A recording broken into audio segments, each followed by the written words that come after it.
Hello and welcome. Welcome to the Sheeple Show.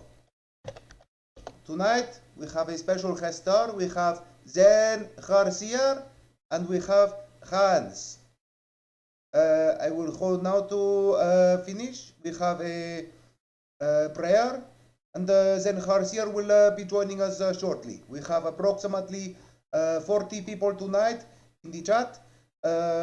Please allow Hans and Zen Garcia to answer all of their questions, and after we can do questions and answers. Okay?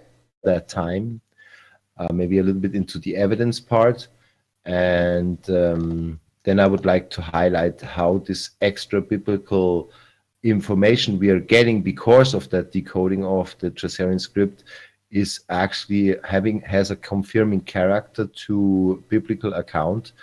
I personally didn't found what I saw from your work in any way, shape, or form contradicting the Bible. It's more adding some information where you used to sit there in the past and maybe scratch your head and were wishing there would be a little bit more detail to it. But I didn't find anything completely contradicting biblical accounts. So that's what got me really excited about this as well. And I have to tell you now, and maybe I will repeat later, when I heard your audio version of the Book of Atom, I literally found myself crying. It was really kind of an experience.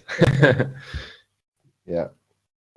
So I might ask Human Sheeple, are we good? We are now live, Hans. We live in a connected Welcome, world. Hans. Welcome, Mobile Zen technology Garcia. allows us to You stay are in live touch, on the run our Sheeple businesses, Show, and so capture please and try share to the keep moments that swearing count. down to a Why? minimum. Absolutely. Thank you very much It's for not gonna agreeing to this discussion. I understand that you are going to talk about the Archons, Adam and Noah. You are going to talk about whether or not Adam had a first wife called Lilith, and whether or not there is omitted scripture from Genesis. Is this correct? Okay. I wasn't planning too much on going to Lilith, but maybe we can touch upon that as well. And Sen allowed me to lead us a little bit in a direction by the means that I will give him some questions and then he will to his best of his abilities give us his insights he's got. Is that right, Sen? Yeah, absolutely. Whatever you'd like to speak about, nothing's off limits, so whatever. Okay. So I think Helioskeptic should have his chance. Are you ready too for streaming? Okay, if he doesn't respond now, then I hope on one point he will manage and just go on. I guess I would just simply kick it off right there. Helio, yeah, say. Yeah, I'm good. Everything is good here. So. Okay, so in this case, we just go forward, and I welcome everybody here on the Flat Earth Discord server, which is in the server, and obviously everybody who is listening on the streams. Tonight we have a guest. His name is Zen Garcia. To some people, he is well known already, and we're going to talk about, I would say, development or something that is in a way just recently. I think it goes back to 2016, where a discovery was made that helped us to actually get to some historic record which we didn't have before, and that will shed a lot of light on biblical account, and it's a very interesting story. I'm talking about the Thracian script. And Mr. Zen Garcia, as far as I understand, he's here with us now. He is, for example, partaking in a project where they try to translate a lot of the material which we can now understand into the English language, and on some point in the future make it available to the public. Zen Garcia, I say a warm welcome on our little corner in the internet universe, and let's kick it off. Okay. All right. Sounds good. I appreciate the invite, and it's a great honor to be with all of you guys and your listening community. Okay. Yeah, I would say I would start this. We have the plan to eventually make it in this interview style for about roughly an hour, maybe. And then maybe there will be a little bit of questioning. People from the chat room can question you. The mods will take care of unmuting people, and people, if they don't want to speak, they can just send us questions in the voice text for everyone, which you find above this chat room. And having said that, I kick it off right there. Now, I would ask you, Sen, to elaborate a bit about how this all came about. Like, what is this topic about the Thracian script? How do we know that this is actually a script, and what did the decoding of that script enabled us to do? Okay, well, the work was done by a Dr. Stephen Guide, who's a PhD linguist, and he was born in Bulgaria but lived here in California a very long time. He is also the head of the Transcendental Institute for the studies of languages and esoteric knowledge, and he wrote several books in predominantly his native language, which was Bulgarian. And in studying and looking at the mythologies of his country, he and also the artifacts, which if you look at and study the artifacts that have been discovered with the Thracian cultures, they are the oldest artifacts in the world, and they are really eloquent and exquisite. Like many gold artifacts have been discovered, and the quality of the work far surpasses anything that has been discovered across the world. And there's a bunch of script which all of the archaeologists and the people, as far as the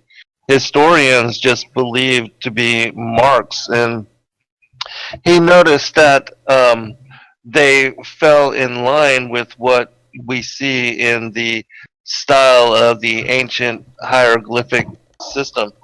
And so he began, because he was a linguist, he started to examine how these markings on a lot of there's two main sites, I forget the names of them. One of them is Gardashinsky or something of that nature, and the other one starts with a V. But when you look up Thracian treasures, you can in the Google you'll see images, and so these particular artifacts date back to a very far time in history, and so they are accepted as the oldest artifacts known, as far as predating the Sumerian and everything.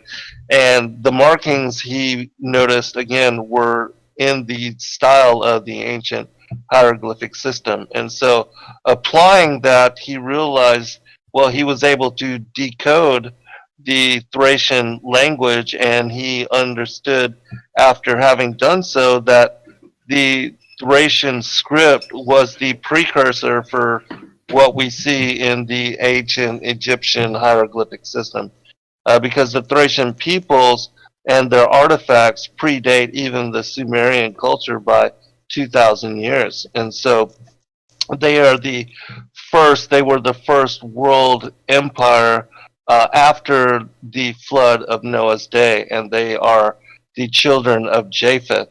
And so we see also in the decoding of what are the Thracian Chronicles, which are a compilation of many different texts. There's over 700 pages of what are extra biblical texts which are not extant or available in the English language. And currently they are only available in the ancient Bohairic, which is the Thracian or the Bulgarian. Even modern Bulgarian is connected to the ancient Thracian, which is called the Bohairic language. And so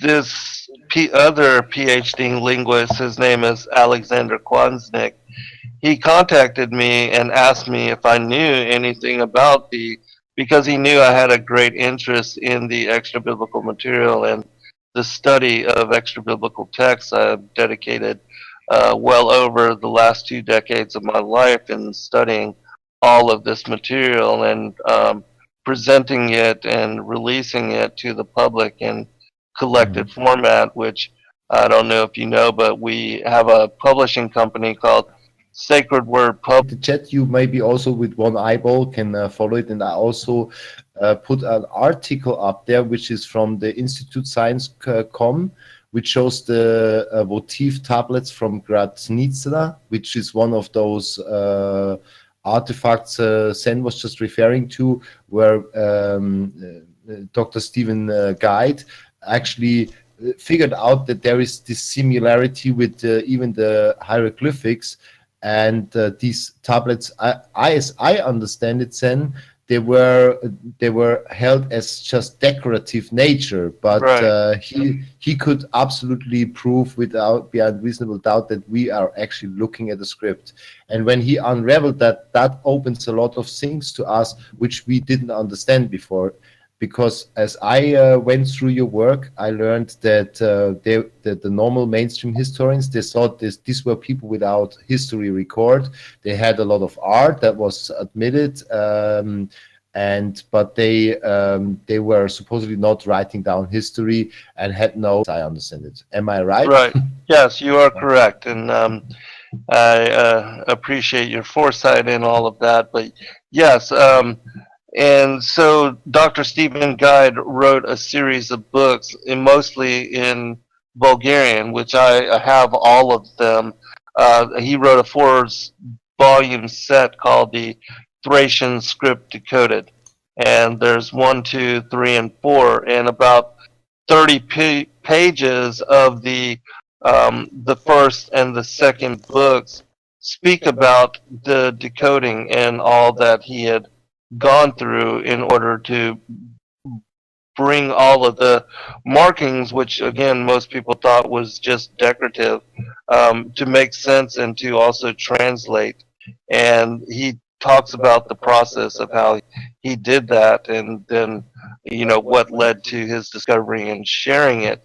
But another thing in my mind, which is confirmation of his work as being true, is that both he and his brother Savetin Gardaski, which both of them are bishops in the modern underground Thracian church, which because they are living in communist countries, they have been very opposed and condemned and also targeted. And so Dr. Guide was actually poisoned, and he passed from the poisoning, and Savetin Gardaski, his brother, was beaten to death outside of his home and left for dead, but he was able to survive. And so somebody somewhere very powerful was trying to keep this knowledge hidden, and it's still, even now, they are targeted and are having a very difficult time and trying to present this. Sen, did you realize that is in a way unfavorable to their cause? So that should be interesting. I just discovered a document to that end. They got fought, like as we here on the server know how that is. If you bring something up which is brushing against the mainstream, you eventually get fierce opposition, and especially in this case, I guess the spiritual powers who not ought to be are fiercely fighting this information. And unfortunately, Dr. Stephen Guide was basically taken out. So let's proceed from there. So we should appreciate what this man did for humanity, because I think these findings are very significant. Now, having laid that groundwork, so once he decoded that script, we can go now and go about and discover those texts basically, and maybe we can you can lead us into the direction how it came about that the book of Atameniua And where is that actually found? Like elaborate, or you had like online. I found some stuff about Longinus, and that might be a longer segment for you, laying out a little bit how it got that we know these scripts, and that we are able now to start to produce this text, and then maybe from there we can go in the next part to what it actually says a little bit.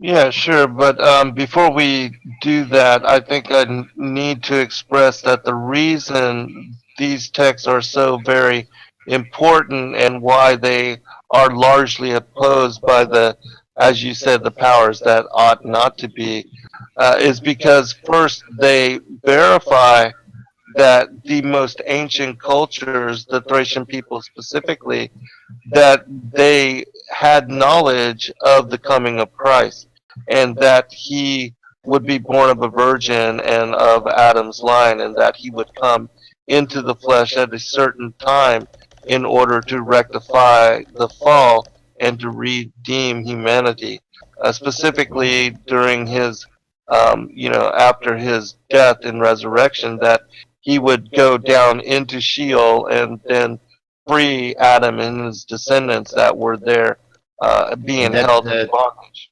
to highlight, and that's like scripts which we have basically before Moses. It's before Sumerian culture, and it's actually it's basically the oldest script we have by now of any human historical record, right?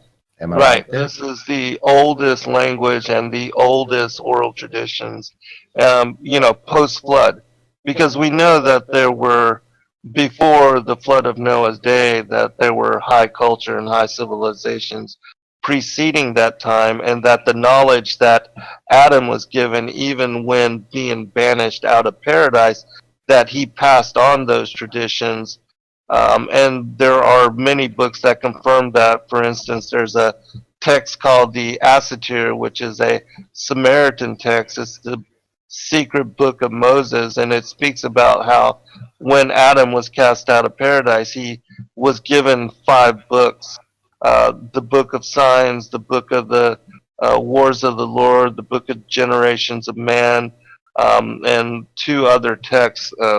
And I do believe that some of these texts are also found in the book of Enoch, for instance, the book on the courses of the heavenly luminaries, which is one of the texts that I deciphered with my 9th book, The Flat Earth as Key to Decrypt the Book of Enoch. And I write all about that in great elaboration. But these 5 books are, even like with the parables of all the generations of humanity and the coming of the elect one that is encoded in the book of Enoch, these tales were told and passed down to, for instance, from Enoch to Noah, to Shem, to Abraham, and then to Isaac and Jacob, and then the 12 patriarchs of the 12 tribes. And we have testimony in a text called the Testament of the Patriarchs, the 12 patriarchs, where they speak about and even quote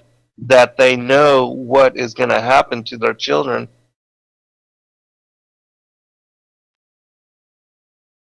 And so these texts are mentioned there, and we know that in the book of Enoch it speaks about the elect one, and that the Son of Man, which is exactly what David also refers to Yeshua as the Son of Man, and what Yeshua himself refers to himself as, being in the flesh and walking here during his mission when he had incarnated into the flesh, that was the reference for himself as well.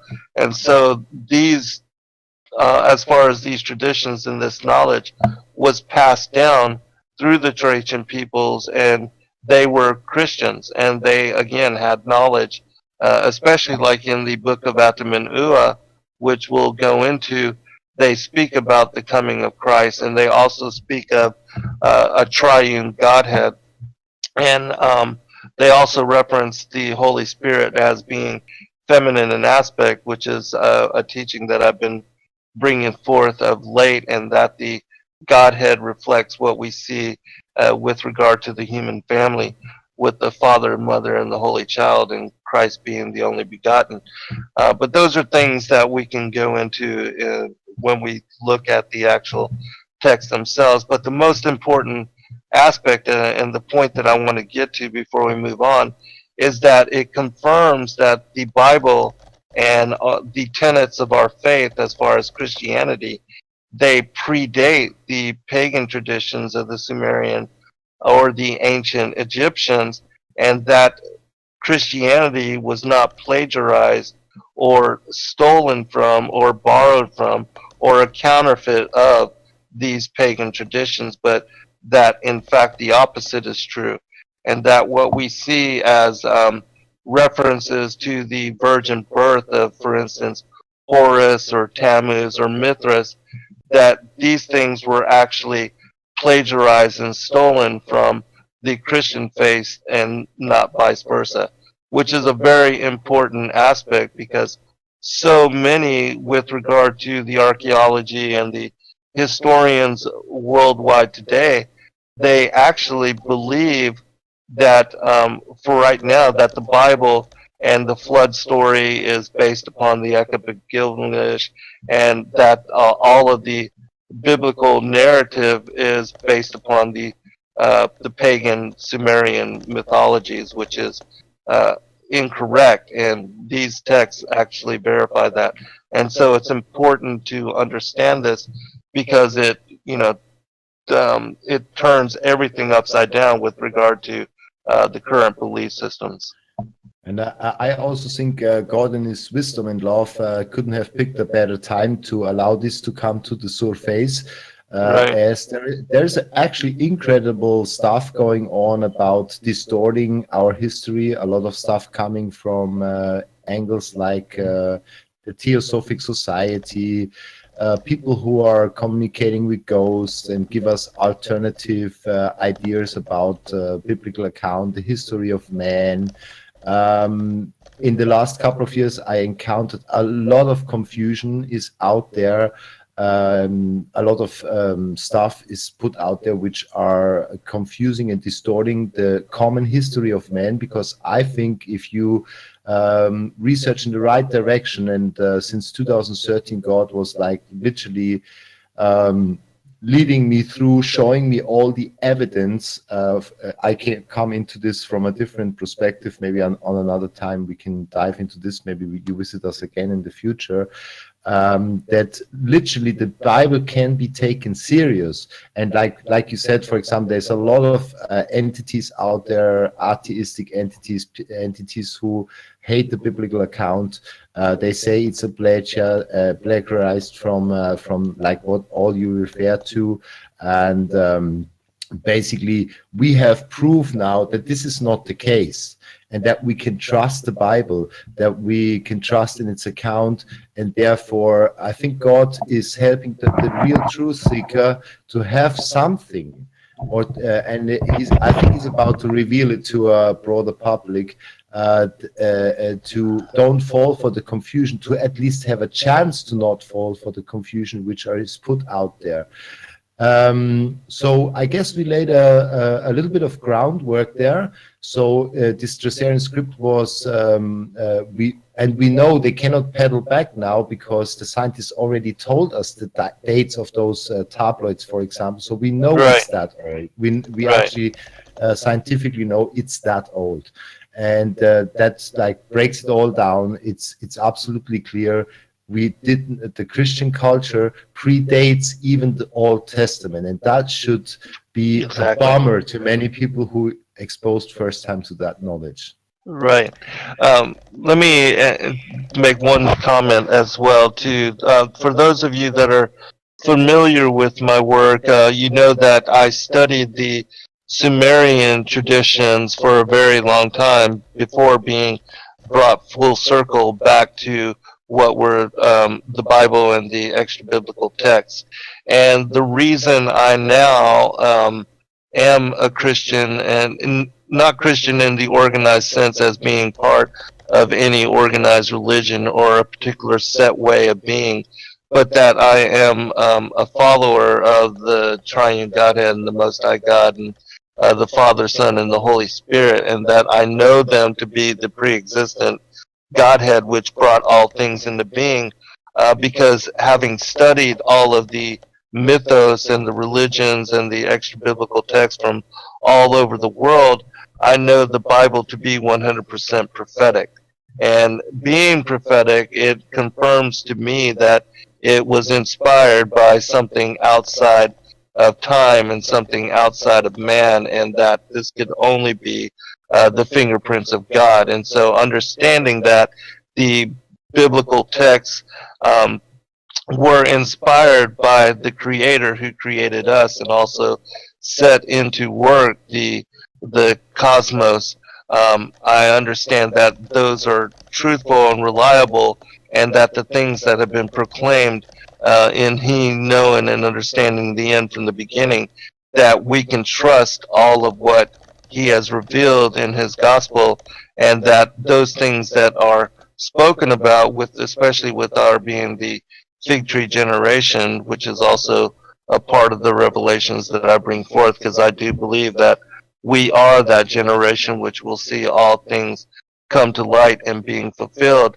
that anybody that understands and studies prophecy knows that God reveals Himself in His Word, and that it is only in the Christian faith, as far as the knowledge of the gospel and the Bible, that you find prophecy, and the Sumerian teachings and all of that has been written.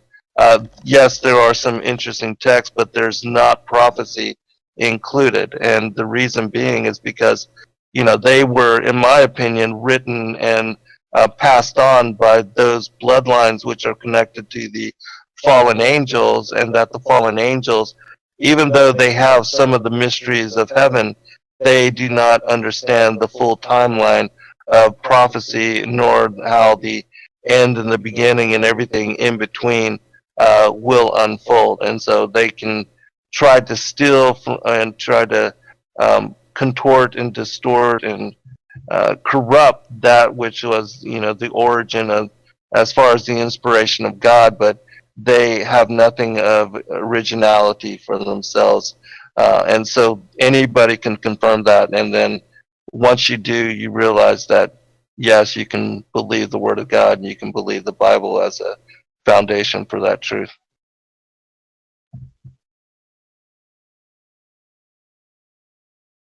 You guys there?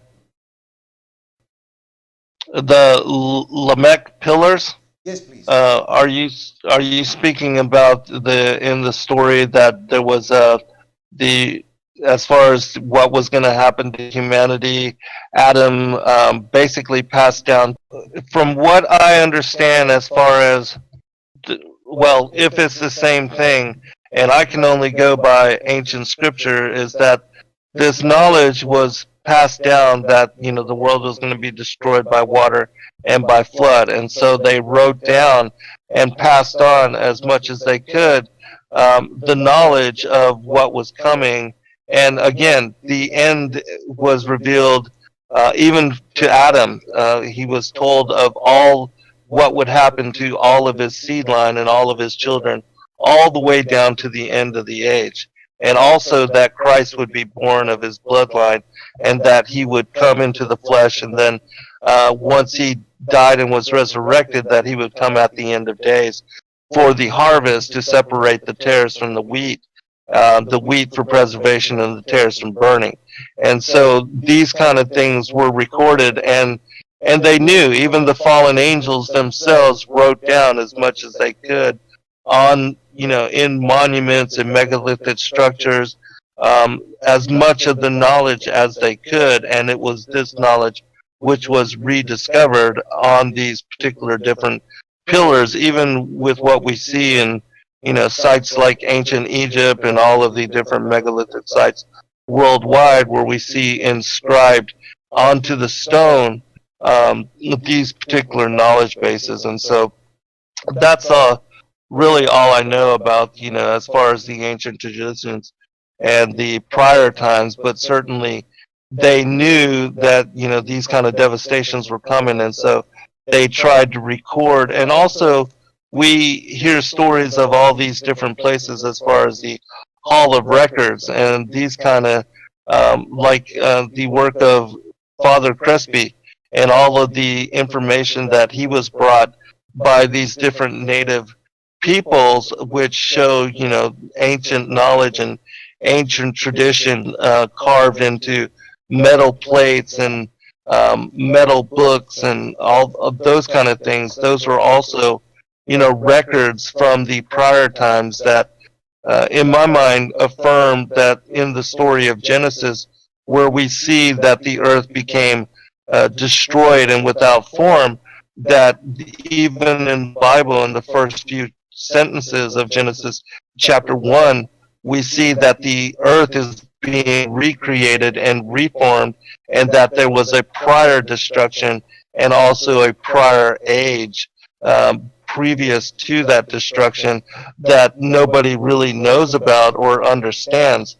But in my work, I elaborate and speak about the prior times in great detail in order to connect the underlying truth of how the Bible reveals that there was a pre-existent time, a prior age before the one that we are living in now, and that the reason we see all of these megalithic sites and even places like Yanaguni and Dwarka and Atlantis and all these stories of these ancient cultures that were destroyed, and that we see, some of these megalithic sites at the bottoms of the oceans, and that they had to have been built at a time when the water levels in the oceans were different, is because the fallen ones, in the scriptures it says that the fallen angels were cast out of the heavens on what is the second day, and that the firmament was created in order to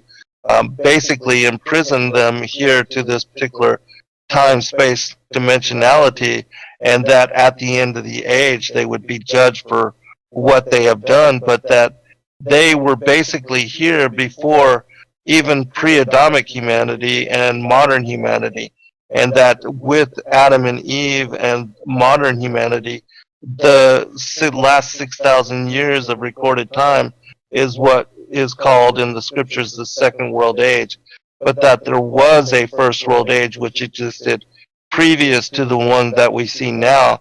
And that's why we see in like the Sumerian kings list, we see a record of these demigods, these fallen angelic beings, and having very long reigns. And we see also that really, as far as history and technology, that we have been de-evolving from those times, and that in the ancient past they had much higher technology and capability than even we do in this day and age, and that's a reason why we can't even now replicate the things that they accomplished in those times. Okay, in between, I think it even went unnoticed. I had to reconnect again. Sometimes this plays a little bit tricks on me, but I see you laid out kind of some groundwork right there, and maybe we can dive into some details a little bit.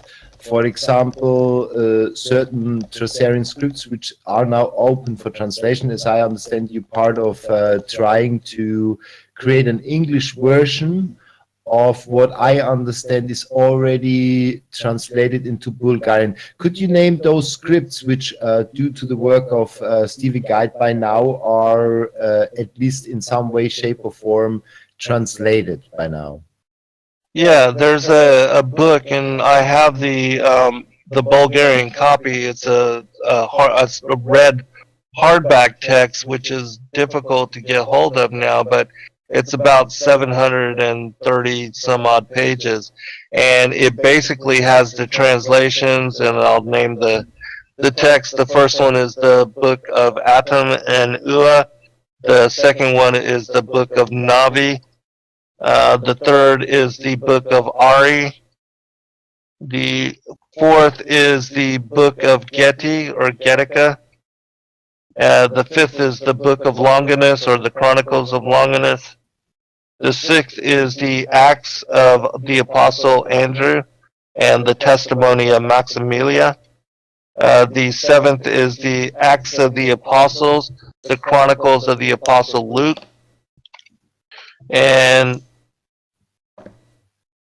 hold on, there's And so what would be the main source of these books? If you could like quickly elaborate on, is that like old tabloids, or is it like some of it is written text, or where is this text found, in which form?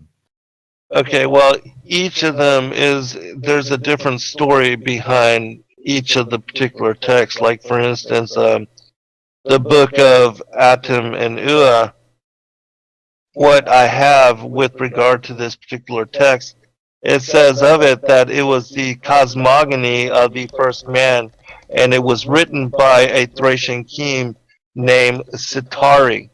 The name of the actual text is found, I believe, in Latin, if this is correct. It's the Corpus Genesis Mundi, the Liber Atum et Eva id est Atum. And the particulars of this particular text, and each one has a long description, and so I'll just read one or two as you are interested, but it tells us about each one. And for this particular text, it says the cosmogony is probably written by the Thracian king Sitari, which is referenced in the book of Navi, who in turn had used as a source the books of Orphi. This is also referenced in the book of Navi, which is one of the texts that we released as well on a playlist. We've released the book of Atum and Ua, the Chronicles of Longinus, and the portions of the book of Navi. You can find it. As you speak, I put them in the chat room, yeah? Okay, yeah, you can find them on our YouTube channels, Endeavor Freedom and Zen Garcia. So anyways, it continues. There is a similarity with the content of the book of Genesis from Moses' Pentateuch, probably due to the bilateral religious exchange between the Thracian kingdom and the Jerusalem temple at the time of King Sitari and onwards. We have to remember that the Thracian peoples were the sons of Japheth, and that Japheth and Shem, that they had a long-lasting love and connection to each other. Shem being one of these sons, and Ham was of a different mother, and he was actually of the seed of the serpent and a continuation of that bloodline. But Shem and Japheth were from the first wife of Noah, and they were blood brothers, and real blood brothers, and they had a long-lasting love for each other. But continuing, it says, at least 5 different transcripts of the text exist, one of which is in Bohairic and the other is in Sahidic, Ethiopian, and a later one in Arabic, demonstrating the broad cultural impact and exchange among the people of the ancient times. Parts of the book are notably borrowed and included in the Talmud and the Quran. This is one of the most complete versions, this one that I'm talking about here, containing chapter 1 through 4, which most of the other copies lack. I would also add that the last chapter of this particular, the book of Atum and Ua, is not found anywhere else and I shared a portion of that with you earlier, which confirms the premise of another highly controversial aspect of my work, and that's that Cain was a child of the devil, the serpent, and the children of Cain are of the bloodlines of the devil. They are the seed of the serpent, and that they are completely different from Adam's children, and they are connected to even the New World Order elites today. They are the bloodline of Cain, and the reason they sit on the thrones of the world today is because they serve a different God than we do. They serve the devil, and they part of those secret societies which take blood oaths to bring forth the New World Order as agenda. But that's something else we'll go into in another time. Well, I understand you. But I also put some links in the voice text for everyone, so everybody. Obviously, we can only scratch the surface today. So I hope everybody who is a real truth seeker will not judge too quickly, but dive a little bit into your work. And there is actually a book I understand referring to you wrote, referring to the New World Order, and that particular link you scratched upon right now, right? Yeah, I've actually written 20 books, and you can find Yeah. all of my work at Sacred Word Publishing. But yes, my fourth book is called Lucifer, Father of Cain, and then I wrote my 12th book, The Great Contest, #2, The Enmity Between the Seed Lines, on this particular topic as well. And it's part of a trilogy, which I've only finished the first two books. The Great Contest trilogy. The first one is The War in Heaven, and it speaks about how the war in heaven, which is the separation of light and darkness and good and evil, connects to the Genesis 3:15, the prophecy, and also the enmity between the seed of the woman and the seed of the serpent. And if you want me to read an extract of any of the Book of Atum and Ua, it's interesting that the very last chapter, which you find books that are related to the life and the history of Adam and Eve all over the world. But in my opinion, the one that is from the Thracian Chronicles is the oldest and also the origin for all the others, because there are chapters which are not included or found with any of the other texts. Oh yeah, for example, there is a apocryph version. It's called the Book of Adam and Eve, and it has a lot of similarities to the Book of Atum and Ua, because I was reading this one before I came across your work, and I was astonished. In a way, maybe to explain to the audience who are first exposed to this information, that I perceive in the Old Testament, Adam and Eve we basically get a meltdown. It's like a meltdown. It has the most important information, but to me, it always felt like it would be nice to have a little bit more detail, and that's what we get with the Book of Atum and Ua, or even with the apocryph version of Adam and Eve. What literally happened, what they did, suffered a little bit. Actually, when I heard your audiobook the first time, I did post the link online. It drove me to tears, because it touched me deeply on a profound level, because it answered a lot of questions I had over many years, which was also causing me to rebel a little bit against God. And God walked me through the last 5 years, showing me a lot of reasons why things are happening this way and why they have to happen this way, because that was a little bit cause for me to rumble internally with God. But the answers are coming to those who really want to understand and want to know, because God wants to do away with evil. And from my point of view, what our job down here is to make a decision to whom we want to belong, and of what spirit we are, but not touching upon that.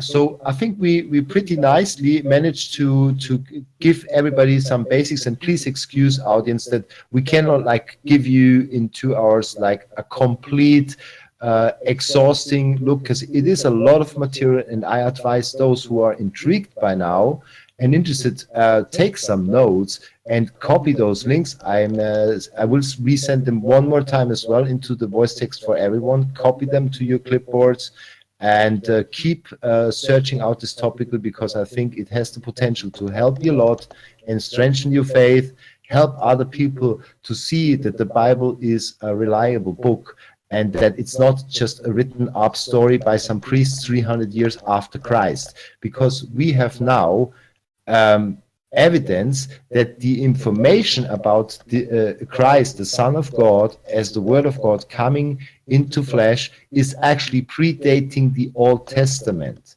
This idea, this concept, and so it shows that this is not something just brought up by some priests 300. There is even this theory out there. Some people believe that they were just sitting around in Nicaea and just write the whole stuff up.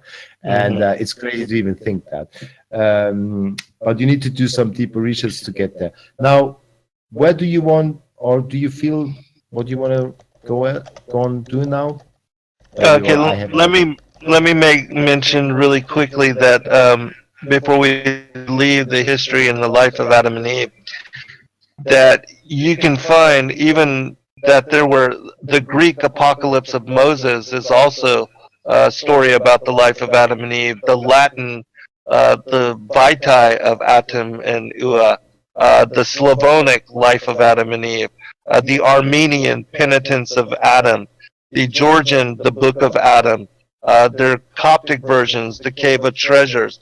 All of these stories, the lost and forgotten books of Eden, the first and second book of Adam and Eve, all these stories speak about the life of Adam and Eve, and in my opinion are texts which were passed down from Adam to Enoch and Noah and on, and that this is the reason we have all these stories. But again, these particular versions are shortened versions and miss the first and the last chapter and several others that are included in the Thracian book of Atum and Ua, which in my opinion shows that it is the origin and the source for all of these other versions, and the one that is most extant. And the reason the study of the life of Adam and Eve isn't so important, and as I bring forth in my work, is because Adam and Eve were originally created as bright-natured,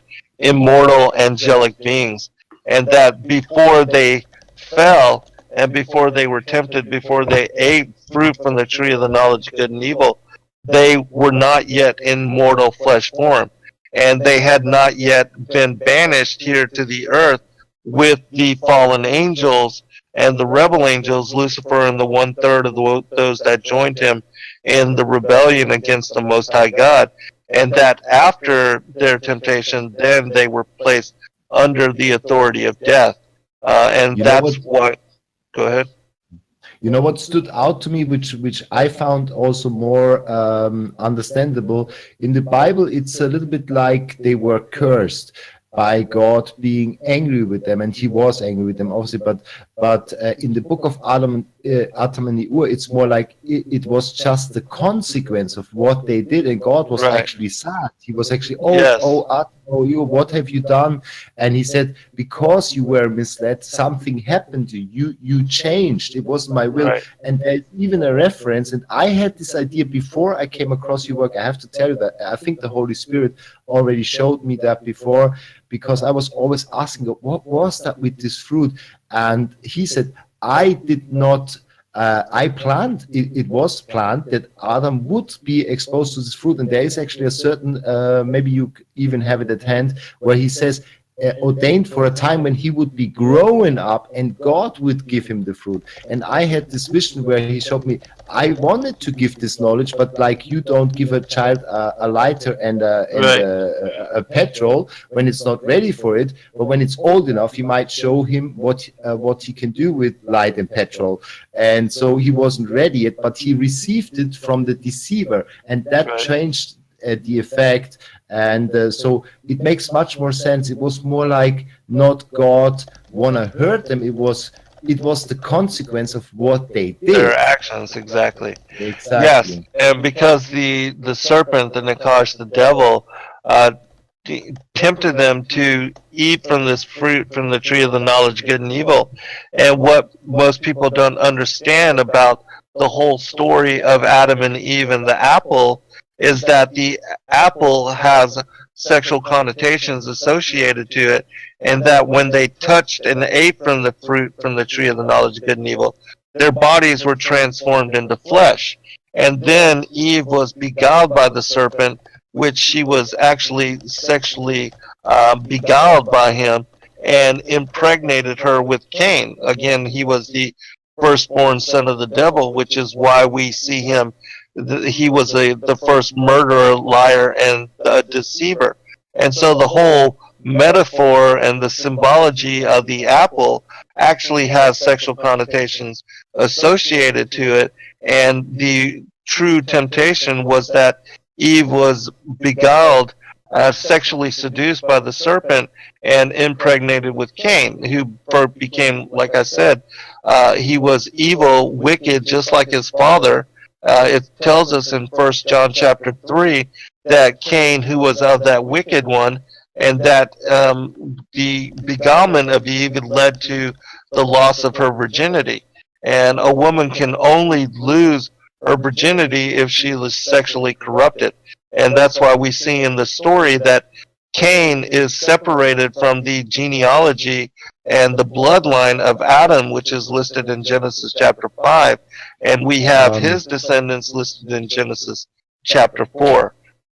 I would like you to highlight a little bit more, because that's interesting, because I missed that justification. You said there is something in John referring that she actually lost her virginity, because that would give me some proof. I was a little bit doubtful about this idea of yours, because I thought as a salesman, I used to be a salesman, that I thought maybe the servant was just charming her, but it didn't actually say that he actually had intercourse with her. Even in the book of Atom and Ua, I didn't read it like that, or like I heard it from your book, but this would give credit to it. So is there actually literally a verse where it says that she was seduced by him and lost her virginity? Yeah, you can go to 2 Corinthians chapter 11, and okay, that's wow. Paul says in this particular passage, "For I am jealous over you with godly jealousy, for I have espoused you to one husband, that I may present you as a chaste virgin to Christ. But I fear lest by any means, as the serpent beguiled Eve through his subtlety, so your minds should be corrupted from the simplicity that is in Christ." And so, this is one passage. There's many, numerous other passages, and we can go into a whole show on this. But basically, Paul is telling us here that the serpent beguiling Eve is what led to her not being a chaste virgin. Which again, a woman can only lose her virginity by being sexually corrupted. And then when you look at... Because I had the idea, it sounded more to me like what we salesmen sometimes do. We give a woman compliments to make her do something that doesn't necessarily mean that it ends up in intercourse. So I thought, like, well, maybe he got it wrong there, and maybe it was just him charming her about her beauty, whatever, because it is actually there in the book of Atom and Ua that he said, don't you think that even I lust after you, something to that end. And so I thought maybe it was just him charming her in order to blind her, like flatter her and stuff, about her outside. Yeah. So, no, I think, and what you have to really do in order to get a better understanding of what's going on in Genesis chapter 3 is to look up the words in Hebrew. And then when you look up the words in Hebrew, you find that fruit, the word for fruit is the Hebrew word perieh, and also that the word for seed, where it says in Genesis 3, you have the enmity between the seed of the woman and the seed of the serpent, that the word zera there, both of them reference specifically descendants, progeny, and children. Wow. Yeah. And so it starts to make sense to me right now. It starts to make sense. I was a bit critical about this idea, but then again, we are open, so we should prove everything and think about it and not just cast it out without reflect upon it. So yeah, and also just so you know, the word for eat in the Hebrew, when you look up that particular word, it's the word akal, and it means, euphemistically, it can also mean to lay with or enjoy something as good fortune or sexual pleasure. And so, even the act of eating the fruit actually means to lay with a woman and to enjoy sexual pleasure. So when you look up all of the words... There is actually a part where the serpent offers to her that she could be with him inside the tree like she is with Adam, and maybe even better. Right, in So, the book of Atamanua, yeah. wow. I mean, this is powerful. I really recommend everybody to listen to the 8 videos. They are long, but you can do it part by part. I think some individuals here will be deeply touched by it, and it will give them new insights. So, Right. just, yeah. Yeah. And of course, all of the things that I teach are very controversial because they are not accepted or taught by mainstream churchianity. But if you study my work, you will see that I confirm and bring forth in source reference hundreds of passages from many different ancient manuscripts, which all confirm what I'm talking about, and that when you look at the original Hebrew and Greek language for those things that I'm talking about, even the word beguiled, which is the Hebrew word nasha, when you study that particular word, it tells you that it means to morally or physically to seduce, beguile, deceive. And so, even that word beguiled, which even in the Greek, it's the Greek word expatio, it means to wholly seduce. And so, those words, the Eve being beguiled, are actually reference her being wholly seduced by the serpent. And like I said, with seed, it means carnally, children, offspring, descendants, posterity. And so all these things.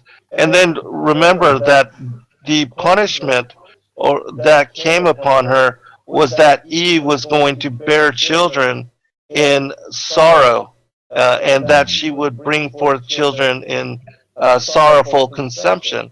And so when you look up those particular words, also conception means pregnancy, and bringing forth means to bear young in the Hebrew. So all these things are connected to euphemistically that she was seduced and then impregnated with Cain, and even the name for Cain, his name means acquired, possession, which is exactly what we would call a stepson, and so that's what he was to.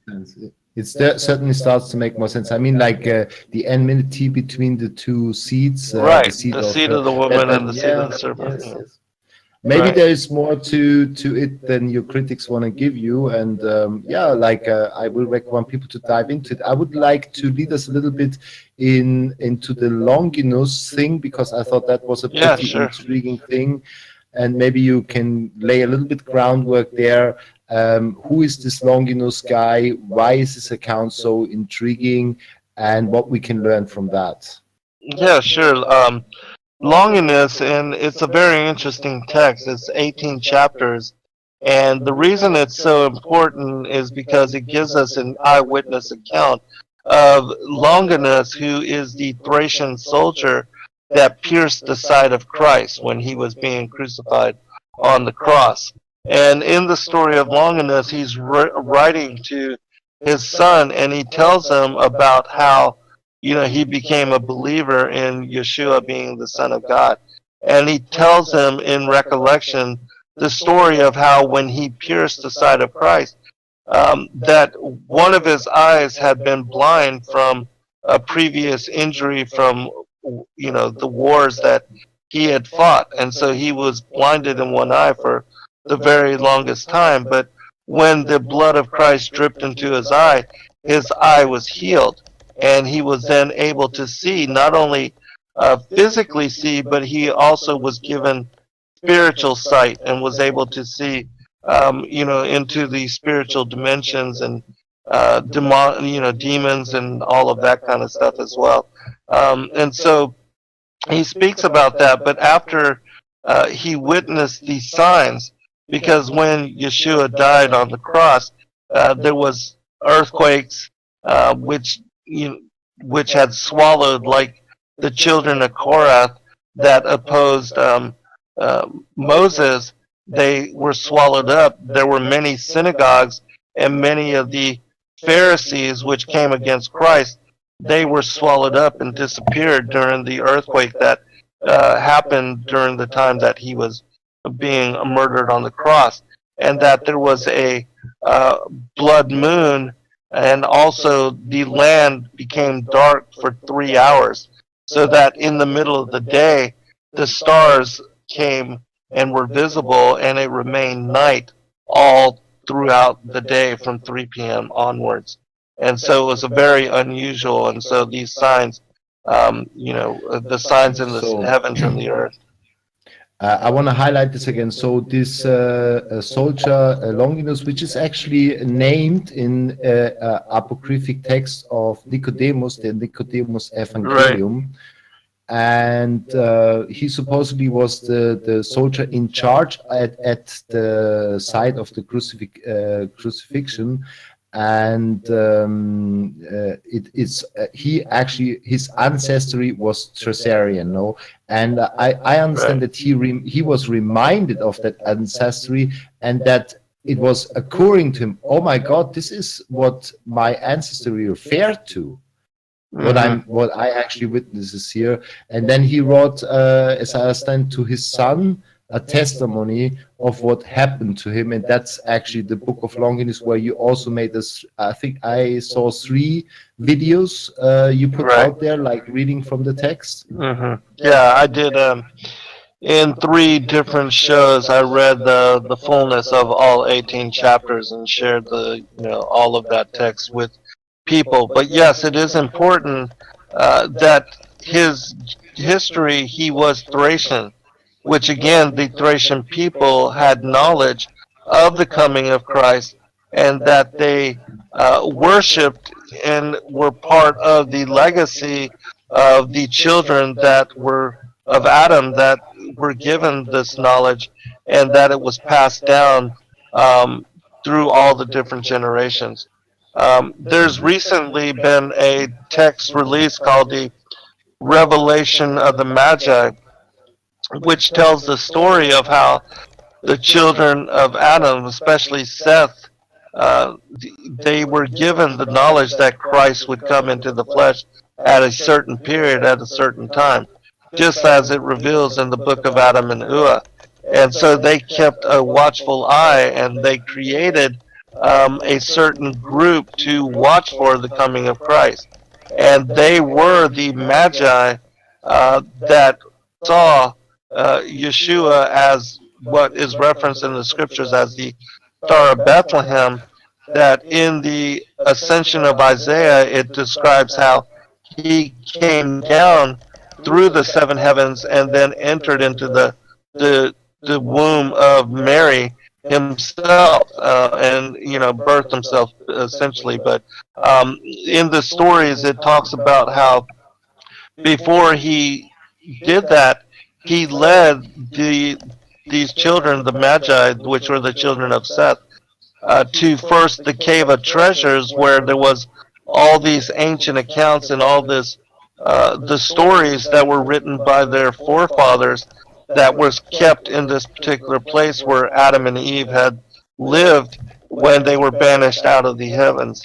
And in that particular place was also the gold, the myrrh, and the frankincense that Adam was given when he was cast out of paradise as well.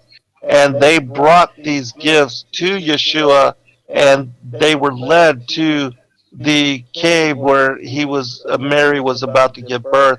And when they came there, they presented these items to him, which was also a fulfillment of the prophecy, because Adam was told that those particular gifts he was being given, he was given the gold to provide him light at night, and also the frankincense and the myrrh to remind him of paradise where he had been banished from, and that later his children would present these gifts to Christ when he came into the flesh. And so that's how that prophecy was also fulfilled.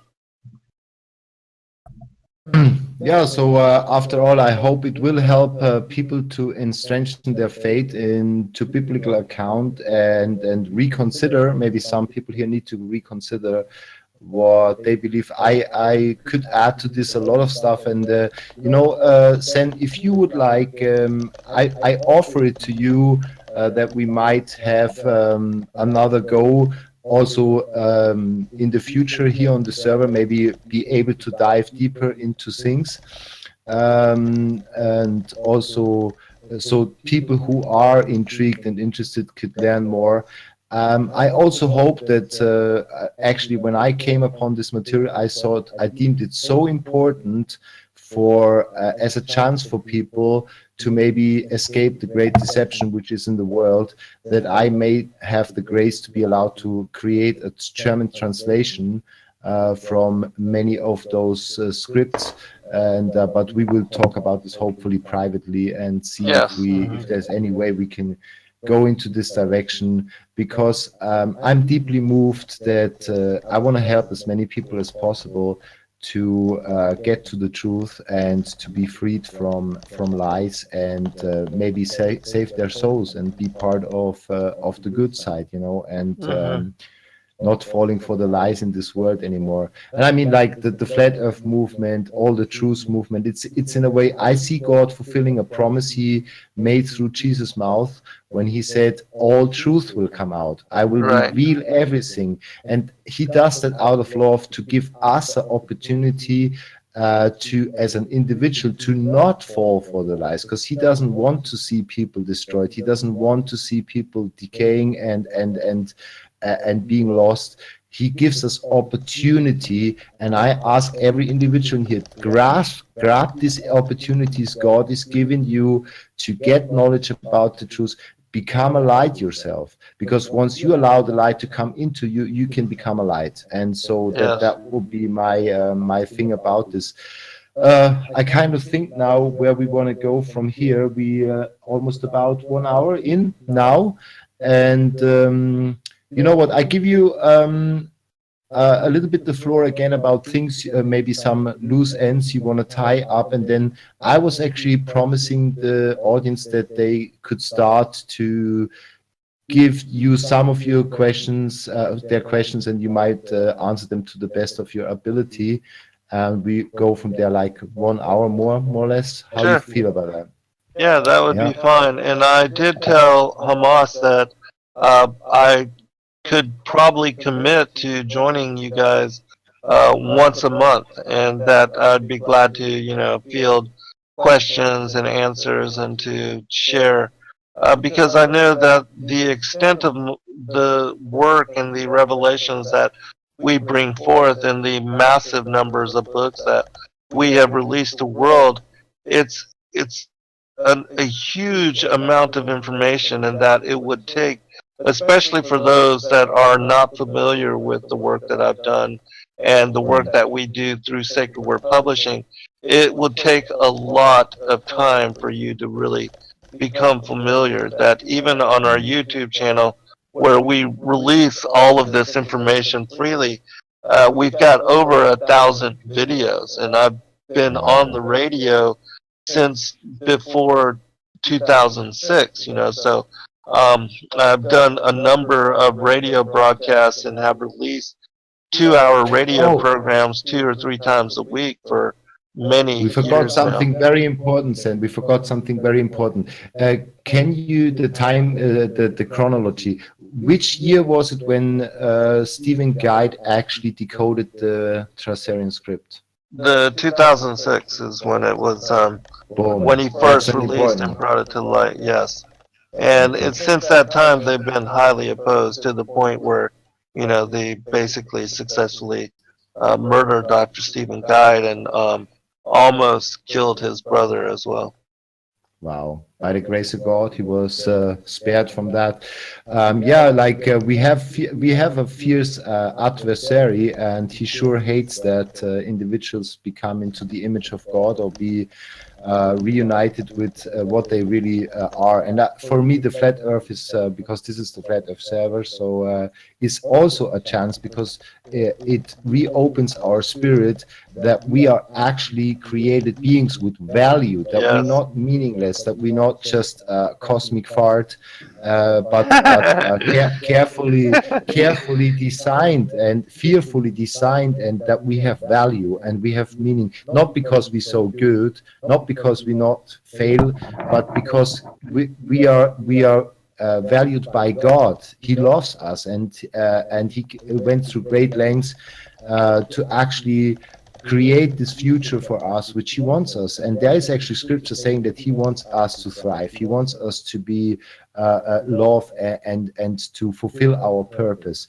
And in order to do so, we have to fill our spirit with the right information, with love and this kind of things. So yeah, I would greatly appreciate, Sen, if you and me, we could team up behind the scenes, and maybe next time I prepare a more detailed thing, so we can maybe even read some of those texts, even so you got it out there. Yeah, sure, that would be fine. Is there any, like, let's say for another 2 minutes, I give you the floor if you can think of anything you want to, like, give a scratch to the people, and then we maybe open the plenum to people having questions as well. Yeah, sure. Questions then. How long have you anything you can think of you want to what inspired you say to do before we this? do that? Say that one more time. I didn't hear you clearly. Then, how long have you been If there is researching, anything more before I open it to the No, audience. there's two people talking. Somebody else is asking something in the background, Hans. Oh, that's weird, because I you didn't hear him? Can you ask that again? Hans or me? I didn't hear anyone. Yeah, go ahead. I'm listening to you. Okay, the question I wanted to ask was, how long have you been researching? I actually don't hear anyone. That's interesting. Okay, Hans is talking, so I wasn't able to hear your question. But yes, Hans, there is somebody in the background. I don't know why you don't hear him. I guess he's one of the actual creators. I think he's the guy that is running and recording the stream. Yes, that's correct. Yes. Okay. Yeah. Now, okay, then we have said that let's. It's a bit weird for me because I'm supposed to be on top of that. If people have questions, maybe send us something in the voice text, and then we unmute you, and you can actually say. It's open for statements or questions. So I think is Lilith the deceiver? No, that's not. Grace and Shape. As far as Lilith, I'll put a link to an article where I write a very great detail about who she is and about all the scriptures and the passages which relate to her. But Adam did not have a first wife. In my opinion, and the whole story of how she would not, as far as she would not submit to his sexual advances. In my opinion, when Adam and Eve were first created, they were immortal, bright-natured beings, and there was no, sex was not even an aspect of what they were focused upon. And it was actually sexual lust that caused both Adam and Eve to fall. And so the whole story of how it was her, unwillingness to succumb to Adam's sexual advances, it doesn't make sense to me. And so people can read what is chapter 13 of my book, The Enmity Between the Seed Lines. It's all about Lilith, and it's very extensive. In my opinion, you will find more information here about Lilith than you were anywhere else, written by anyone else, and so people can read that for themselves on their own time. Zen, I have a question for you, if I can ask it, please. Like how we want to do this, maybe some. Yeah, that's fine. Hey, Hans, I don't understand why you're not hearing, but there's a lady now on, and she wants to ask me a question too. You didn't hear her either? Did you not hear her? Okay, Grayson. Okay, Grayson, ask your question. One question. Okay, go ahead. Ma'am? Thank you. Okay, this is Grayson Sharp from Alter. I have a question for you, Zen. Yeah, sure. Go ahead, I'd like Grace. to know about our sky. My mom and I have been noticing something kind of weird. Some days it's really light, like really light blue. And other days it's really dark blue. Now this can be cloudless or there can be clouds. But these are specifically on cloudless days with a white sun, sometimes a yellow sun. And what we're wondering is, if there is a firmament, which is what we're speculating that there is, A, is it water above that's causing blue coloration? Or B, is it the actual color of the firmament itself? Or is it, as the Globies explain, something due to the way light works, which I'm having my... Can you get on with your question, please? Okay, as far as the firmament, yes, there is a firmament in the scriptures. I bring forth how the ancient manuscripts very much describe the rakia, which is the Hebrew word for the firmament, as being a solid, impenetrable, crystalline barrier between the waters above and the waters below, and that we are contained, that this dome, the vaulted dome of the earth, as it is mentioned in Amos 9:6, and also I wrote my 10th book on the firmament. It's called The Vaulted Dome of the Earth, and people can look there for more information. But yes, it is the waters above which give the sky a bluish color. And I think the variance in the depth of the blue is largely due to what we see between us with regard to the skies, the condensation, and also the chemtrails that they are spraying in the atmosphere, and that this causes, light and also the colorization to vary in different days and different, as far as, particulars of the rains and all that causes the discoloration sometimes. Okay, so the next question is from Pain. I'm going to unmute her. 1 second. Sure. Pain, can you speak?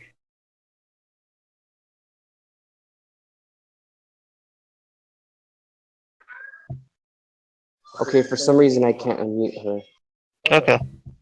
Can I ask the next? If someone else, I reconnected so I can hear everybody now. Thank you for Okay, great.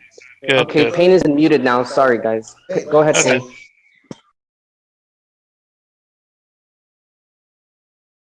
Okay.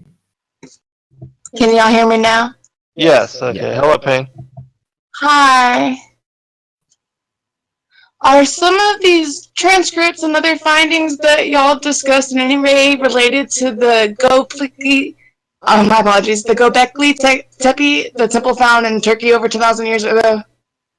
Not specifically, but that as far as Göbekli Tepe, that it is part of the ancient cultures which predated the flood of Noah's day, and that we see a lot of these megalithic sites. And in my work, I explained that these places were established by the fallen angels, and that the reason they were able to construct with these megalithic Cyclopean blocks and structures was because they had a technology and a capacity that far exceeds even the knowledge that we have in this day and age.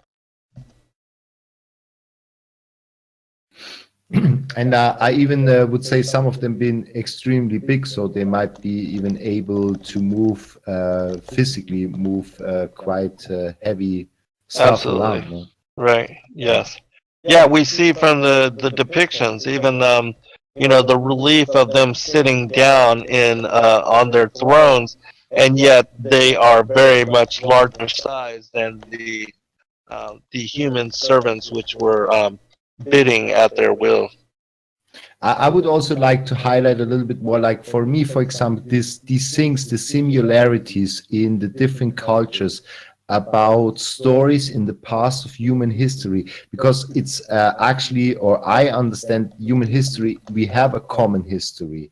And to me, it's actually confirming and proof to the biblical account, which I feel now is in a way a meltdown information, which is basically gave us the most important essentials. But if you have a biblical base, like a biblical understanding, all this extra biblical text will actually be beneficial to you, and you'll be able to discern it, and actually it will add to your understanding. It will complete the picture even more. So for me, it doesn't contradict the Bible that we find certain traits, certain cultures only remember that part, other culture remember this part, but Right. it comes all together. It shows that there is a common memory somehow Right. passed through the generations, and it wasn't even lost in those tribes which went off into sacrificing to other gods and went off in all directions of strange beliefs.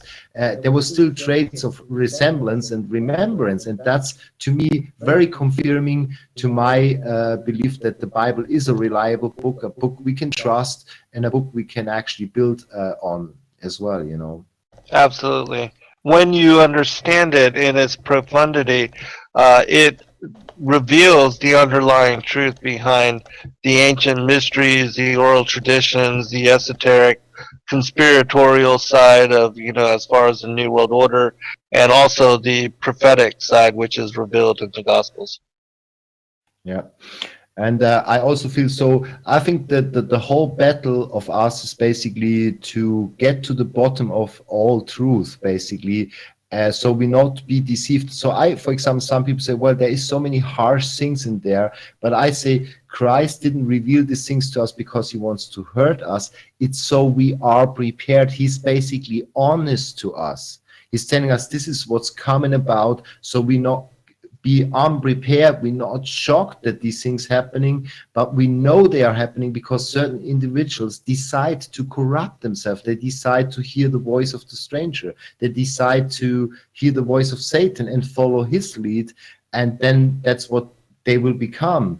But you as an individual have the opportunity to grab God's hand and say, listen, I want to hold on to you because that's my real purpose. I'm here to be a lover. I'm here to be a light. I'm here to be an ambassador for you and help myself and others to get to our true nature. And I think the Flat Earth helped a lot of people to find back that they are actually spiritual beings, and that it is important that our life is not meaningless. And I think it makes a lot of sense, and that you are here on the server tonight and give us another aspect of truth. And it's almost like God brings about, for those individuals who care, chances and opportunities to grasp more and more and to decode the lies surrounding them, to actually be able to discern the matrix. And well, we are in it, but we don't have to be part of it. And that's, our free will gives, but you need knowledge to, because the Bible says my people perish because of lack of knowledge, because they are deceived, they lie that. And you need to seek out the truth. You need to love the truth more than your comfort in order to be protected by truth, because truth is a powerful tool to protect you spiritually. That's what I want to recommend to people. There's one other aspect that most people do not take into consideration, and that is the enmity, again, between the seed of the woman and the seed of the serpent. What most people don't realize, and what they're not teaching you, is that there really is a physical progeny, a bloodline, a lineage that is the children of the devil, and that it begins with Cain. Christ revealed this to us when he said that they were the murderers. The Pharisees were the murderers of the prophets, from Abel to Zacharias, who Zacharias was the father of John the Baptist that was murdered in the Holy of Holies. But we know that Cain was the murderer of Abel. So he was basically telling us that the murderers of the prophets are those that are from Cain's bloodline. And so there is a physical progeny of the devil here that has been at work since the very beginning, since, the birth of the first two children of Adam and Eve, Cain being the half-brother of Abel and being the murderer of Abel, which, Seth was the replacement for him, that these two bloodlines have been at war with one another since the very beginning. And so what we see in the Old Testament with the wars, even with the Israelites being told to go into Canaan and to slaughter every man, woman, and child, and even the flood of Noah's day, that those were judgments which were brought up against the fallen angels and the bloodlines which are connected to them. And even the stories of Atlantis were judgments against these people. And the reason he told them to slaughter every man, woman, and child is because they were cannibals, and they were also offering up their own children in sacrifice. And so they were involved in really abomination. And so that's why, and you know, he told the Israelites to not let any remain, or they would leaven even their people, which is exactly what happened. And so I wanna highlight this as well, because this is so important for some individual. As a person who struggled a lot, I literally had I took offense in some of those Old Testament stories, like this gruesome God, and I made a big mistake because it took me into a rebellious mode internally. And God walked me through little by little, explaining me what you are referring to now, and it comes all together. That why these things were done, not because God was gruesome. For example, I just overread that God was scared when it comes to Sodom and Gomorrah. There is actually a little verse saying that God was fearing that if he wouldn't stop them, that all humanity would be destroyed, becoming like them. So it was actually out of love. exactly. He protected the good people from those people he knew will not change. And I made one big mistake. I discerned God's judgment with bad human judgment, but it's not the case. And I think when it came to with some nations, he actually told Israel not to dare to touch that nation. So in some cases, he actually said, you don't get 1 inch of their land. But in other cases, he said, go in there and kill everyone, because he knew that they would be an obstacle and an hindrance and actually a problem. And my problem, why I rebelled against God for a while, was basically I misunderstood what he did there, and I thought I compared his judgment to human judgment, which they do use lies and make a nation look evil in order to justify and sell a war on lies. But that's not what God did, and this is where it goes wrong. And I highlight that to help other individuals who have the same thoughts in their head, because that's the weapons of our warfare, is actually to tear down lies and wrong concepts in our mind which are detaching us from God. So God didn't do any unjust thing. And I will say one more thing. On the judgment day, it will come out to us all that God didn't hurt anyone who did not need it. He did not do any unrighteous thing to nothing and nobody. And that's what we need to put on our mind when we see those stories, which on the surface value, if we don't read deeply, seem to be God being very gruesome. But he was not gruesome, actually. It had to be done for a certain reason. Yes. Okay, sorry, I had to emphasize this. Okay, Mikey Mike has a question. Mikey Mike, you may unmute yourself now. Yes, thanks. I just want to say everything that I've heard so far is very interesting. But I had a question. I'll also put it in the voice text for everyone to see. But my question is, what is your opinion on the correlation between the mystic practices of Judaism, the Kabbalah, and the Tarot with the ancient belief systems and practices of astrology and alchemy? Well, it depends on how far you go back. Because in the stories, it speaks about how even like Abraham, he was knowledgeable of the understandings of, the stars, and even Enoch with the book on the courses of the heavenly luminaries. But at some point, these practices got corrupted. And for instance, like with Solomon, when he was given authority over the devils and the demons, he got caught up in such practice and involvement in magic, and so much so that he became the father of these particular sciences, and that the secret societies attribute him as being, the passing down the lesser and greater keys of Solomon, which were our traditions and rituals that are practiced in order to conjure up demons and to involve people to involve themselves with them. And so if you go back to like during the time of Adam, when these kind of knowledge bases were first coming forth, it was just a tool. And it depended on whether you were utilizing such knowledge to involve yourself with the Most High God or with devils and demons. And so both practices came about.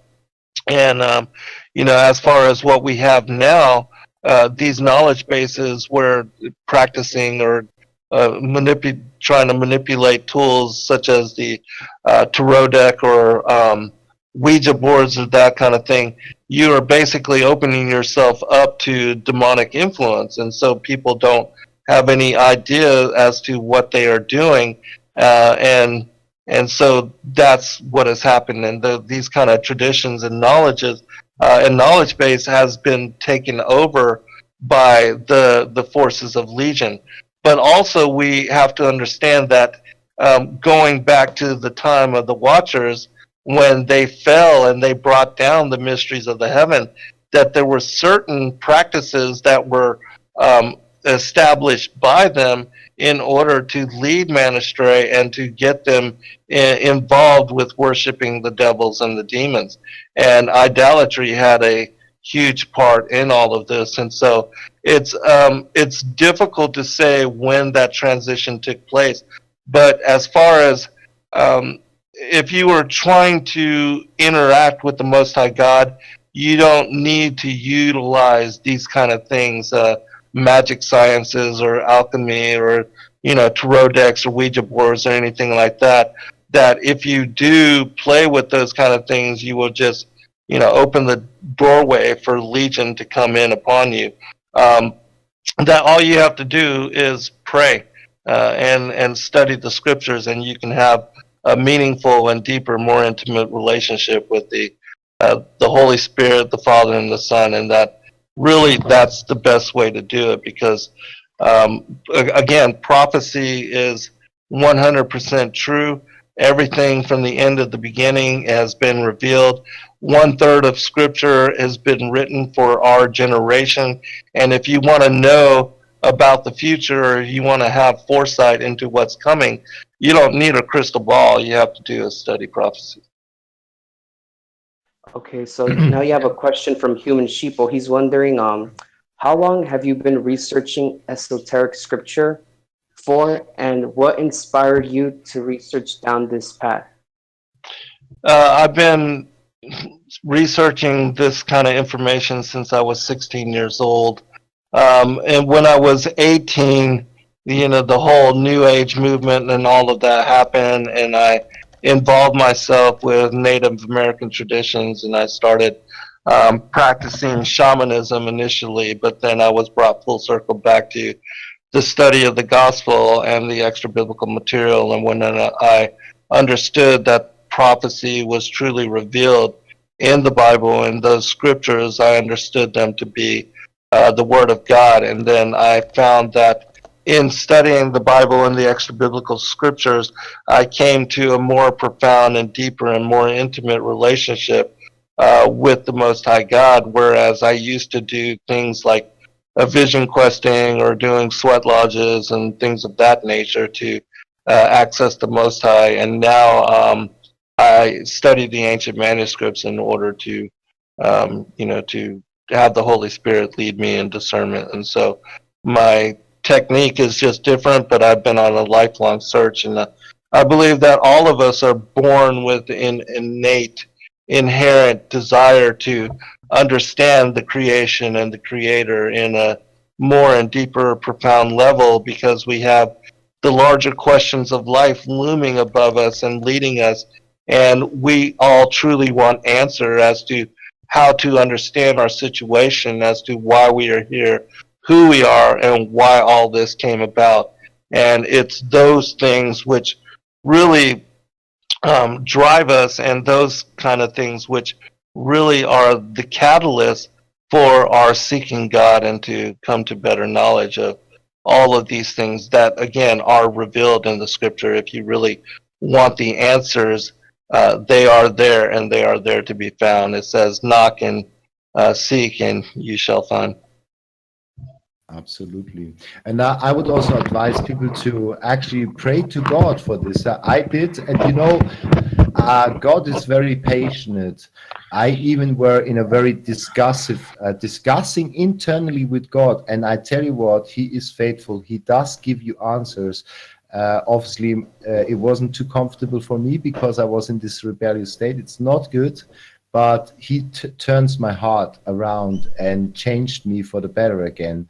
And so I would ask Jesus to actually reveal Himself to you and actually give you insight, command your way to God, it says, to the Lord, and He will make it good for you. So put yourself into His hands. And that's nobody has to do that, but I recommend it. I'm not twisting anybody's arm. I don't want you to be part of my group or whatever. It's up to you to take the opportunity, also given by us scratching on the surface of this. And I want to empathize. I didn't find anything in those Thracian script contradicting the Bible in a profound way. To me, it completes the picture more, and it fills in certain areas where I used to think, I wish there would be more about this in there. And so I don't think there is any contradiction in this, and I think it's adding on. So because some people are very reluctant and say it's apocryph, it's extra biblical, and yeah, extra biblical source can have certain teaching and doctrines which can be misleading, and then you ask God for guiding to highlight those things to you and show you where it feels wrong. And yeah, that's what I would advise on that point. Is any more people in here who have more questions concerning the Thracian scripts? And yeah, I have a couple other questions, Hans, and people are messaging me. So this is from Hawk Jungle. He wants to know if he says, tell me about Anastasia from Russia. She lives in Taiga. Taiga. I don't know how to pronounce that. I'm not sure who he's speaking about, and so I can't really add to what he's asking about. Okay, let me see if someone else has a question. 1 second. Human sheeple. Let's see. Yes. Do you have a question? Question for me. Thank you, Jose. Okay. If anyone else has a question, feel free to message me, or let me know so I can mute you, so you could ask them yourself as well. Okay.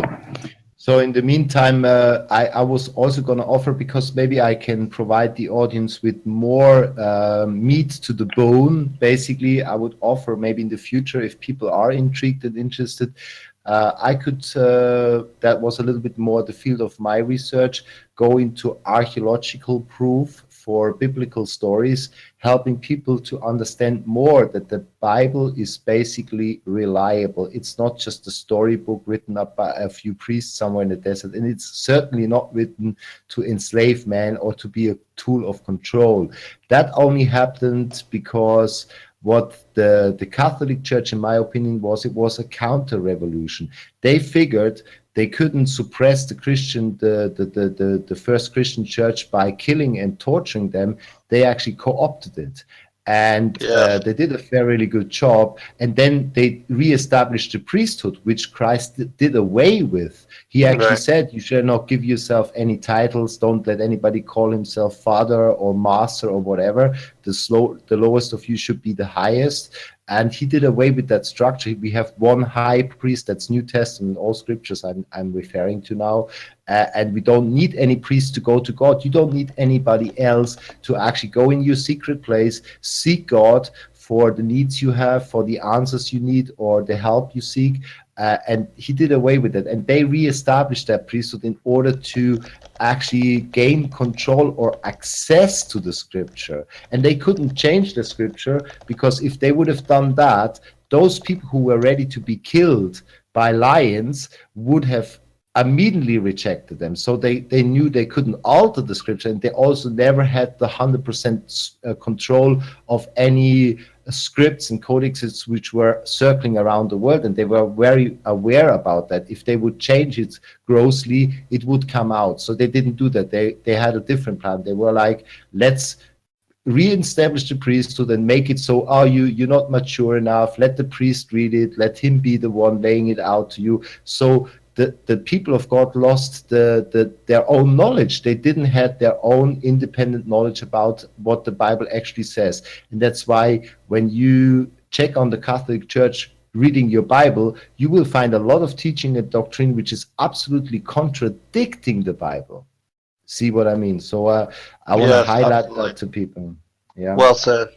And it's always been the strategy, the modus operandi of Satan to, if an organization or a movement comes up, to just simply co-opt it, to control it from the top down, to corrupt it and to lead it astray. And that with regard to the biblical text, that during the time of Christ, there was no Bible, there was no authorized, there was no canonical authorized, approved Bible. Everybody studied everything. And I believe that that's the way it should be now, because historically, the powers that be have always been trying to hide and to take away and to make forbidden and forgotten the gospel narrative and all the things that lead us to, for instance, the book of Enoch, and how it predates the coming of Christ and his birth in the flesh, and yet it speaks about him as the Son of Man and that he would be the elect one, which again is prophecy, which is why I believe that they were totally against the book of Enoch and did everything they could to eradicate it. And why we only have 66 books of the canon. Not that they aren't inspired, because they absolutely are, but most everything else has been condemned, and people are indoctrinated to such a degree that they won't step out of the box for fear of being in opposition to the mainstream church. So what I would offer, I just didn't finish that off, would be like, we could do a series like soon where I would like pick one archaeological proof. We could take out one part of it and show people who are open and real truth seekers that you can actually trust the Bible, and that's and also the extra biblical text, which I don't know, Sen, would you say, yeah, there is extra biblical text which is misleading and distorting, Yes. but when you discern it, there is a lot of value as well in this extra biblical text, and it wasn't lost because the apocryphs are still there. It wasn't lost. God even had a way to protect this stuff, and I think it makes a lot of sense that he had the Thracian script withheld for a certain time as this, and now to start to open it up, and so that people can benefit from it. Right. I just recently did a show too about how even during the time of Enoch and Ezra, a certain portion of the manuscripts were kept back only for the elect, and that most of the teachings, the mainstream people, because they don't read even their own Bible, much less the extra biblical text, they don't understand the advanced teachings. And because of that, they're not going to be able to comprehend a lot of the extra biblical materials. But in my opinion, many of them are inspired, and that they do add to and clarify the ambiguity of what we have as far as the 66 book of the canon. And specifically what I'm referencing is, like, for instance, the life of Christ. We have one story of his early childhood, and then it picks up with, when he's 33 years old and he's on his mission, and then he basically they conspire his murder and crucify him on the cross. But there are literally dozens of manuscripts which speak about his early childhood and his infancy, and even the life of Mary, which are excluded and little known about. We published this in a book called Yeshua Christ, the infancy, early childhood, and lost years. And these two, the predominant portion of these manuscripts were written by two of his stepbrothers, Thomas and James, which were the children of Joseph, which, again, being his stepbrothers, they were closest to him in age, and they grew up with him. And so, who better to know about his mother and also his early childhood and how he was, even God incarnate in his early childhood, and how Mary even used to use his bathwater and his swaddling clothes to heal the sick and to bring well-being to the infirm, even curing leprosy. And so these kind of stories are excluded from the canon and little known about. And so, with us being disciples of Christ and worshipers of him and understanding that he is the Son of God, why would you not want to know about the fullness of this story and the historical record which is related to him? And so, because you can't find these in the canon, you have to step out and read the extra biblical text in order to get greater understanding as to the fullness of the life of Christ. And I would also, Jose, you got some more, yeah? Yeah, I have a couple more questions. So this is from DQ. He is wondering, how far are we away from the end times? Well, I covered this as well, and in my opinion, Christ says in Matthew 24, Mark 13, and Luke 21, to know ye the parable of the fig tree. In the Apocalypse of Peter asks him specifically to explain what the parable of the fig tree is, and he tells him that it is connected to the house of Israel. And so what we saw as the blooming of the fig tree was the regathering of the nation state of Israel in 1948. And it says that in the scriptures that the generation that saw and was witness to the reestablishment of Israel, that this would be the generation which saw the fulfillment of all things.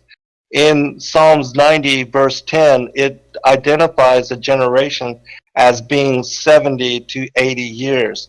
In just this year, May 14th, 2018, we had the 70th anniversary of the state of Israel. And so, in my opinion, we have less than 10 years, according to Scripture, for our being the last generation, the fig tree generation, and that it would be during our generation, in our lifetime, that we see the fulfillment of all things.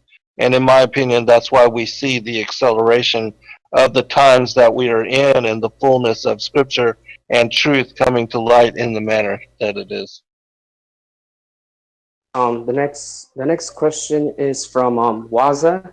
He's asking, could you ask Sen if Sumerian text has prophecy about times, and does it show evidence that the earth is flat? No, in my opinion, the Sumerian teachings actually support a heliocentric, as far as the sun being the center and there being 9 planets in orbit around the sun. And so, in my opinion, if that shows you just how far the deception goes, and that the Sumerian mythos was established in order to set the premise for, in my opinion, the strong delusion and the coming of the Antichrist. Because it says in the Bible that the strong delusion, because they have no love of the truth, that the cosmology is an important part of that.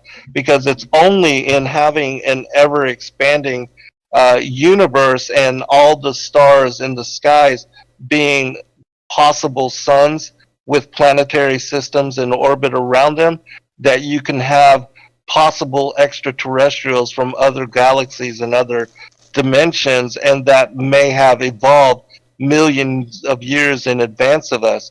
And like I said, it's my belief that the whole premise of the establishment of the Darwinian, Copernican, heliocentric model is to set the groundwork and the framework for what will be the ancient aliens are our creators, which is the next step of the Copernican Darwinian lie. And so all of that has been set up, and we see, according to the Ancient Alien show and so many PhD scientists that study the Sumerian teachings and believe that the Bible is based upon them, which is why the Thracian work is so critical. It shows you that the Bible predated and pre-existed before the Sumerian teachings, and that the mythos and their mythology was actually based upon the study and the knowledge that was brought forth in the Thracian material. And so all of this is critical. But again, the next aspect of the strong delusion, and as far as the flat earth and the revelation it brings, is that they are going to try to declare that the ancient aliens are our creators, and that the Antichrist will be one of these alien gods that comes forth in order to save us from ourselves and to restore order to what will be the beast system that is put into place at the end of days, which we know to be the New World Order. And so all these things are set in place, and this will be the next aspect of the prophecies and the fulfillment of the gospel. I feel led to say following thing before we go on. Basically saying to every individual who hear this, and you might want to believe it or not, I feel to say this to every one of you. The fact that you being here, hearing these things, means that there is some grace of God on you, because he wants to basically vaccinate your mind against this great deception. And like, it should show you there is a great opportunity for you to actually receive that vaccination and be prepared. It shows that there is a reason you are here and hearing this. That's what I felt led to say. Now, Jose, go on. So this next question is from Blaze. He's wondering if you think there's a conspiracy to mislead people with our Messiah's name. His real name is Yahshua, Joshua in English. Yeah, absolutely, there is, and again, it's because they don't want people to understand the meaning. Like, for instance, in looking at the letters of the Tetragrammaton in the Paleo Hebrew, the Messiah is revealed in the name. That the letters YH, VH mean behold the hand, behold the nail. And so we have in the name of the Most High God a revelation of the Son coming and being crucified on the cross. And if you look at Yahushua and what that means, it means Yah's salvation. And so that's why I have a preference to call them by the Hebrew and by the names that they revealed to us in the scriptures, rather than in calling Christ Jesus, or as far as, because the names are meaningful, and God revealed himself in the names and the revelation of those. And I think that why change their names, and we should call them by what they have given us to represent them in title and in personality, and even the Holy Spirit, the Ruach HaKodesh, that we can have deeper and more intimate relationship with all of them, but that we should, in my opinion, call them by what they told us their names were. So. Okay, so this next question is from Matrix Red Pill. What relevance does Egyptian pyramids have with the Bible, and is it the center of our plane? No, the center of the plane is the North Pole. As far as the globe model, that's what they want you to believe, but the North Pole is what is referenced in the scripture as the sides of the north. And the reason it is said that, it is called that, and also the Mount of the Congregation being Mount Meru or Mount Olympus, or what the Bible calls the Mount of the Congregation, that is the lodestone mountain that is at the center of the plane of the earth, and that's at the North Pole. And that Polaris is the star that is directly above this particular magnetic mountain, this what is called Rupus Negra. And it is a magnetic mountain which attracts all the compasses and all the points of the compasses northward. But it's at the center of the plane, and that there is also a huge hollow earth entrance down into Sheol at this particular place, and there's a whirlpool there that sucks all the waters of the ocean into the interior of the earth, and then every 6 hours reverses cycle, and it will spew out the waters for 6 hours and then reverse cycle in 6 more hours, and this is what creates the high and the low tide. If people are interested in this aspect of the work, I do decrypt this in great detail in the third book of my Flat Earth and Firmament trilogy. It's called Paradise, the Sides of the North and the Mount of the Congregation, and I go into great detail as to the intricate and the exactness of where we are, how the earth, the plane of the earth is established, just like it's a circle inscribed upon the waters of the deep, but this circle is inscribed upon a square. And we see that the secret societies have knowledge of this because they show this in the square and the compass. And that's really, and also they show on the flag of the United Nations the azimuthal equidistant projection map, which is maybe not the exact map, but the true orientation of the Earth as it is the continents encircle what is the polar north. And so it is the North Pole, which is the center of the plane of the Earth. All right. So, Jose, we got some more? No, not at the moment. Continue for now, No. Hans, and I'll send you a message when I get some more questions, okay? Okay. Because Sen was promising us 2 hours. I don't know if we can twist his arm a little longer. But like, I want to wrap it up also a little bit, like, because obviously what I want to say to the audience, it's impossible to present the extensive material behind the iceberg we are trying to opening up to the audience, and it would need your curiosity to dig deeper. I did send, I hope people took note, for example, the audio reading from Sen of the book of Atam and Eur and Longinus in the chat room over the time of this broadcast. And I hope people will take the time, listen to it. Also, I would advise in prayer, and maybe some people will go to a hard time as it maybe challenges your beliefs. But like, I guess all flat earthers are already experienced with cognitive dissonance and when things you don't really want to believe. But like, regardless, seek God out for it. Even if there is some little rebellion in your heart, ask Him for heal you from that rebellion. Ask Him to lead you and show you and open your heart to it, and that you can get a heart and a head understanding. And I thank God for Saint Garcia that we got this opportunity today to get a little bit meat on the bone for our brains, because we do need that as well. And so that's, for me, Sen, I would say it's a great honor you got there for yourself, that you are able to make this visible to a broader audience, which I think God ordained those people, and those people who hear this, they're not here for no reason. That's my opinion, at least. If people okay, yeah. We have a question from Zen. Indio, you may unmute yourself. All right.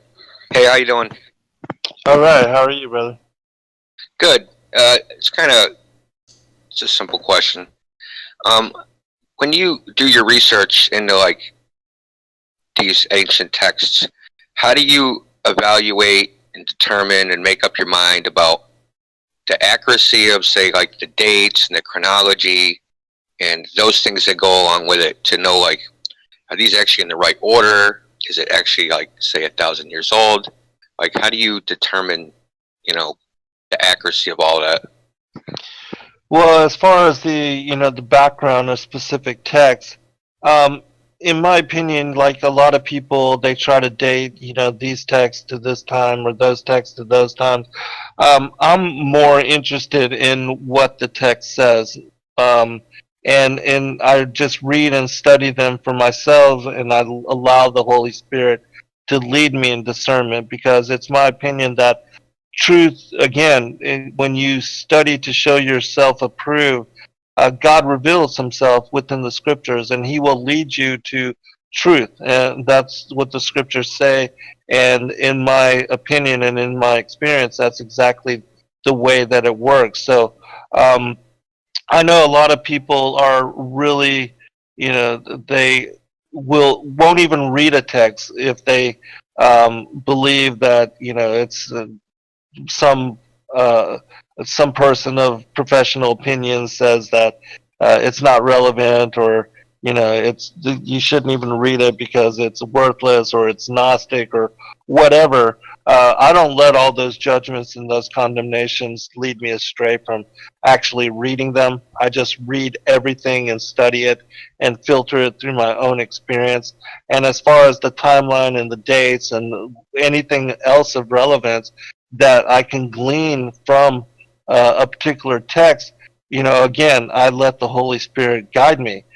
For instance, like with my 9th book, The Flat Earth as Key to Decrypt the Book of Enoch, there was a portion of the Book of Enoch which I had read multiple times but was never able to understand. And it was only when I came to knowledge of flat Earth and its cosmology that in revisiting the book on the courses of the heavenly luminaries, I was able to understand the descriptions of the sun and the moon and the stars as orientated by Enoch, because he describes their motion as being from east to west and then north to east. And when I understood that he was describing how the movements of the luminaries are in circle above us, as we see in the star trails over the course of an evening, and how all the luminaries move in circle around Polaris and not the sun, that I was able to understand what Enoch was describing. And so then I applied that knowledge to decrypting basically all of the chapters of 71 through 82 in the Book of Enoch, which are specific to the explanation of those motions. And then I discovered what Enoch was describing as the movement of the sun between the 6 gates of heaven, that he was describing the movements of the sun as it begins on the equator, and then for the 3 months of spring moving towards the Tropic of Cancer, and that when it reaches the Tropic of Cancer for the summer solstice, it reverses course and begins going southward, and then in 3 more months the sun crosses the equator again for the vernal equinox and the beginning of fall, and then in 3 more months it reaches the Tropic of Capricorn for what is the winter solstice and the shortest day of the year, and then it reverses course and begins moving back towards the equator for the 3 months of winter. And so he was describing how the sun moves back and forth between the Tropic of Cancer and the Tropic of Capricorn, creating the 12 months of the year, that it takes 30 days to go through each one of these gates, and that there is 1 day for the equinoxes and the solstices, and that Enoch describes a 364-day year, but that's how it is apportioned. And so understanding that, it is only by applying understanding that the earth is a plane, and that the sun and the moon and the stars move above and circle above the face of the earth and move around Polaris and not the sun, that one can make sense of what Enoch is describing. And so, those kind of things have been encoded into the text, but this knowledge has been lost for 500 years. And again, it's by studying that the Most High led me to truth of this information. And now all of that, as far as that portion of the text, has been revealed to this generation. And if people want to understand and learn more, they can revisit my 9th book, The Flat Earth as Key to Decrypt the Book of Enoch, and then The Firmament Vaulted Dome of the Earth, and then Paradise Sides of the North, and the Mount of the Congregation. Okay, Great, so man. Thanks your for next that. I question is appreciate it. from. Yeah, you're welcome. So your next question is from Helio Skeptic. You may unmute yourself, Helio.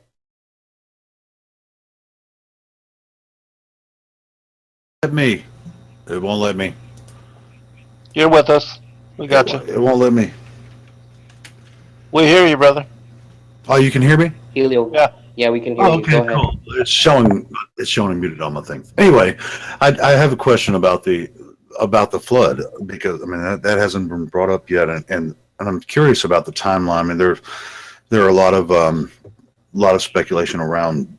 I mean, a lot of the ancient cultures all have these flood legends and everything. So, what's your opinion on the biblical flood and the timelines and what maybe what the earth was before that massive deluge that covered the earth? Are you speaking about Noah's flood or the flood that destroyed the earth in Genesis 1-2? Because there were two different. Because I understand that. Yeah.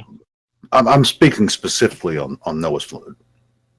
Okay, well, Noah's flood goes back to the time of the Watchers and the giants that came about during the time of Yared, and so that goes back to what I guess Adam lived 930 years, and so Noah lived 900 and some years. So it was around the I don't know exactly the timeline, like 3000 BC, somewhere around there. That supposedly the flood of Noah took place. And we see, you can add to the timeline as far as all the ages and the dates and get a better understanding of when that all occurred. But in my opinion, that is, when the flood of Noah happened. And then we see like Gary Wayne does a really incredible job of bringing up the mythologies around the world that are referencing Noah's flood. But we have to also understand that there was a flood in the very ancient, the primordial times, and that this is mentioned in 2 Peter as well, when he describes the flood that destroyed the world that then was, that it destroyed the earth completely, and that it is this flood which brought forth that the earth had to be recreated and reestablished, and that we see the revelation of that in Genesis 1-3 and going forward. And so the people that don't have an understanding as to even this, and that the destruction of Atlantis is connected with this, that they will really miss understanding about the previous age. And I think that's very important, because, again, the scriptures talk about two different floods. Yes, and I agree. Yeah, I mean, like you're saying, it references, I mean, to the history or the what's supposedly a mythology about Atlantis. Yes, it's tremendously connected. I mean, it's kind of the white is like wiped everything. So, do you feel like the record of the family of Noah, coming from the Middle East? What do you think about, everyone's story on that? I mean, because there are a lot of people that claim to know things about history, and then the rest of man, obviously, if everyone was wiped out, which that's then all humans came from the family of Noah. I don't necessarily subscribe to that, but I mean, what do you think about that? Well, I think that the Bible, reveals to us as far as the story of the Israelites, but certainly in Gary Wayne in his work, he reveals that there are other accounts of other peoples in different parts of the world that survived the flood as well, and that may not be incorporated into the biblical narrative. And so there seems to be revelation of that. But again, as far as all that happening, I don't really know. I do know that as far as the giants, that we see record of them coming and existing before and after the flood. And so at least the giants, and Og was said to have been a giant from before the flood of Noah's day, and so he at least survived as well. And then we have, the children of Goliath fighting against David, and then we have the stories of the giants even now in the Solomon Islands and places like Patagonia and Kandahar, with the special forces encountering the redhead cannibal giant there in Afghanistan. And so they also survived, and so who really knows? But there seems to definitely be and even like the Bigfoot type creatures, which I believe to be the pre-Adamic human or connected to pre-Adamic humans, they also exist and survive somehow. And so I don't think that, as far as the biblical narrative, that it is focus on the world's history, but just focus on the story and the history connected to the Israelites. Agreed. Thank you very much, man. Yeah, no worries. Be blessed. All right. So, how do people feel? How you feel, Sen? Want to wrap it up, or? Yeah, I'm good. Unless you have some more questions, I'm down for answering more, and I'll stay as long as you have Well, questions. But yeah, that's really nice. Yeah. Well, I leave it to the people who run their streams to keep it going as well. It gets more loosely now. People can join in, ask questions. I also heard from Sheeple that we had the biggest VC turnout ever on the server's entire history. that's great. As well. Awesome. So it That's seems great. like the message reaching some people, and I hope it is beneficial to some of you, and it sparked your curiosity for people who are listening in.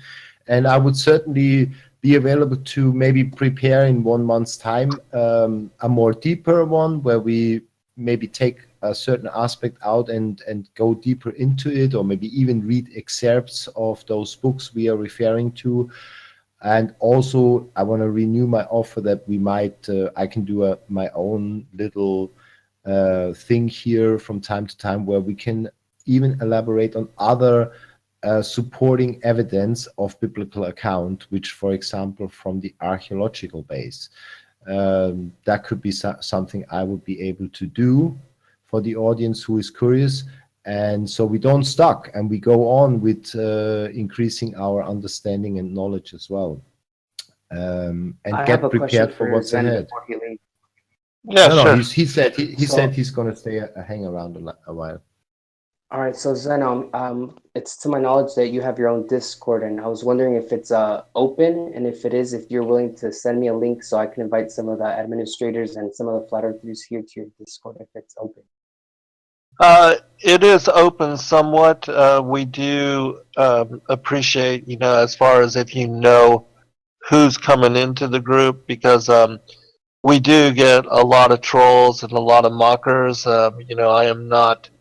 I'm not very well liked as far as the alternative truth community, and because of that, I am condemned and attacked, and so we have to be careful to some degree. But yeah, I can share it with you, but I would just ask that you not just release it to anybody and anyone, but that if you have certain people that you trust and that you can kind of vouch for, certainly we don't mind at all inviting and allowing new people in, especially those of you that are seeking truth and that are curious and wanting to know more, especially about all the things that I did make mention of, and which I do reveal in the broad scope of my work.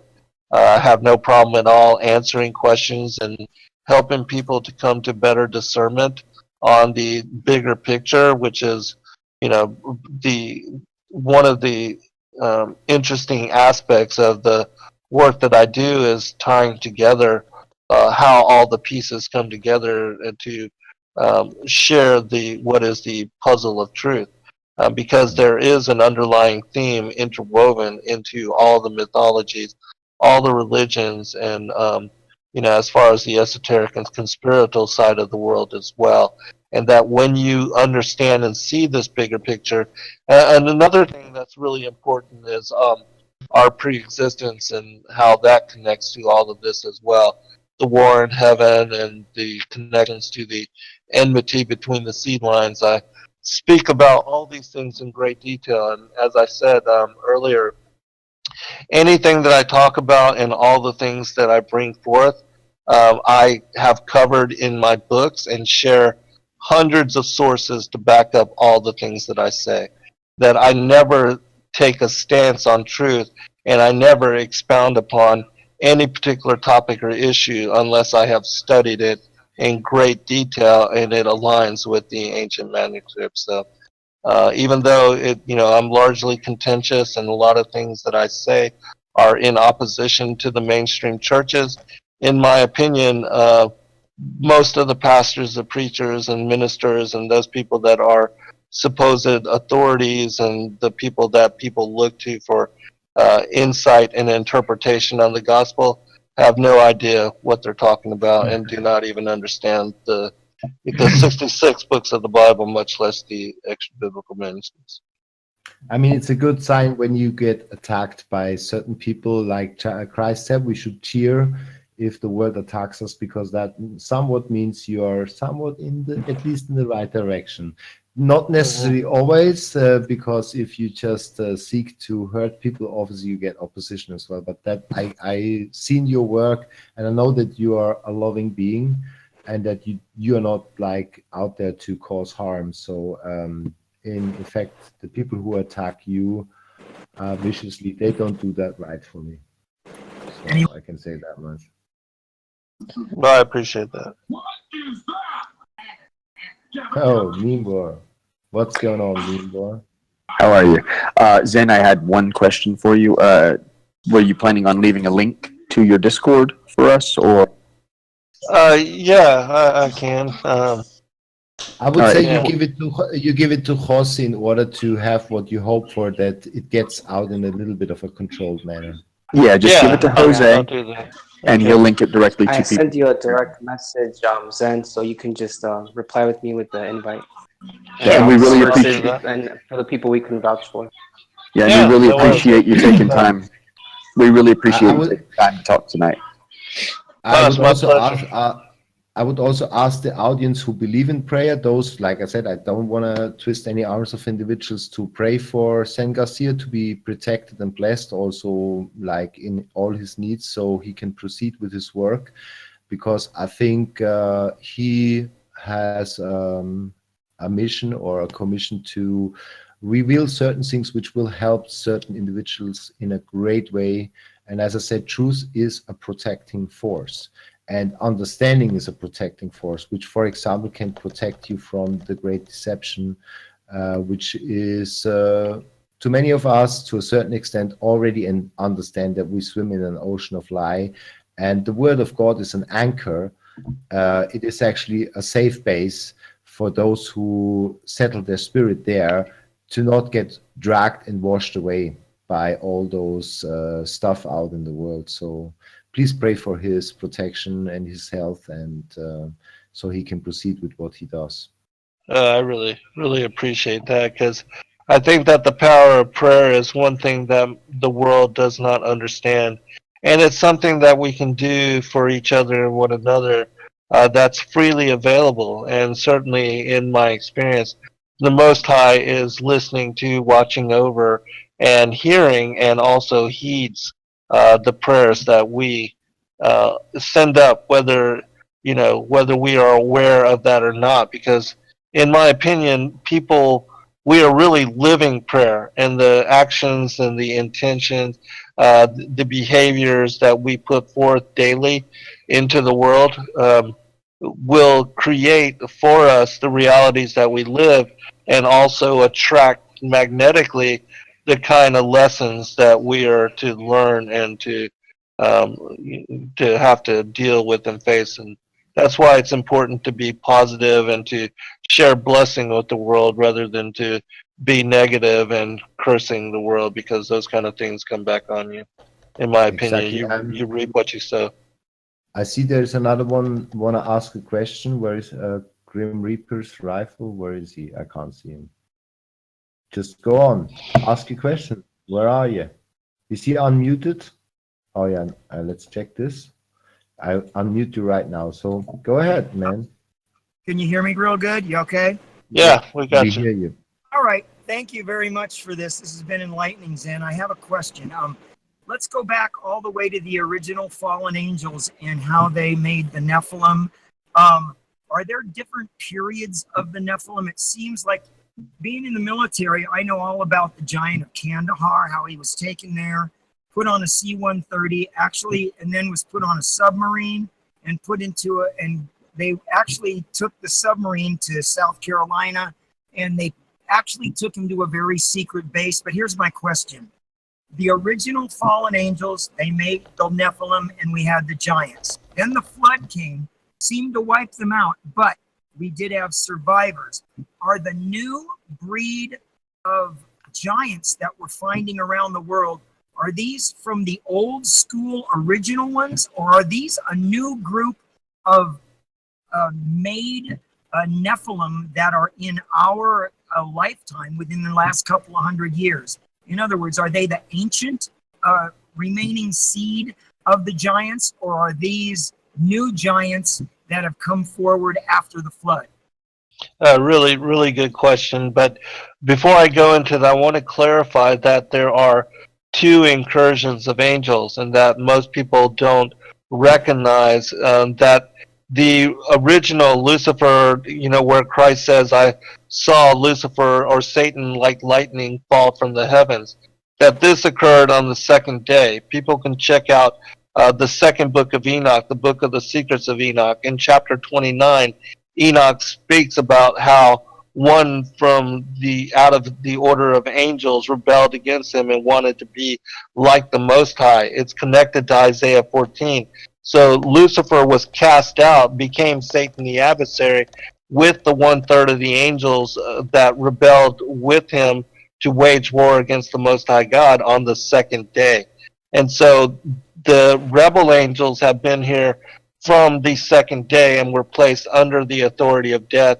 And it was that war in heaven which led to the destruction of the first world age. You can read more about this in Psalms 82, where they were placed under the authority of death, and they would die the death of a man. And so that. So were these original angels that you're talking about? Are these the ones that came down to Mount Hermon? No, those are the watchers. These preceded. Okay. They actually came down and were cast down into Sheol, in the Right. bottomless pit at the abyss. In Isaiah 14, it says that he wanted to exalt his cloud above the stars and the clouds of God, and to establish his throne in the sides of the north, on the mount of the congregation. But then instead he was cast down to the sides of the pit.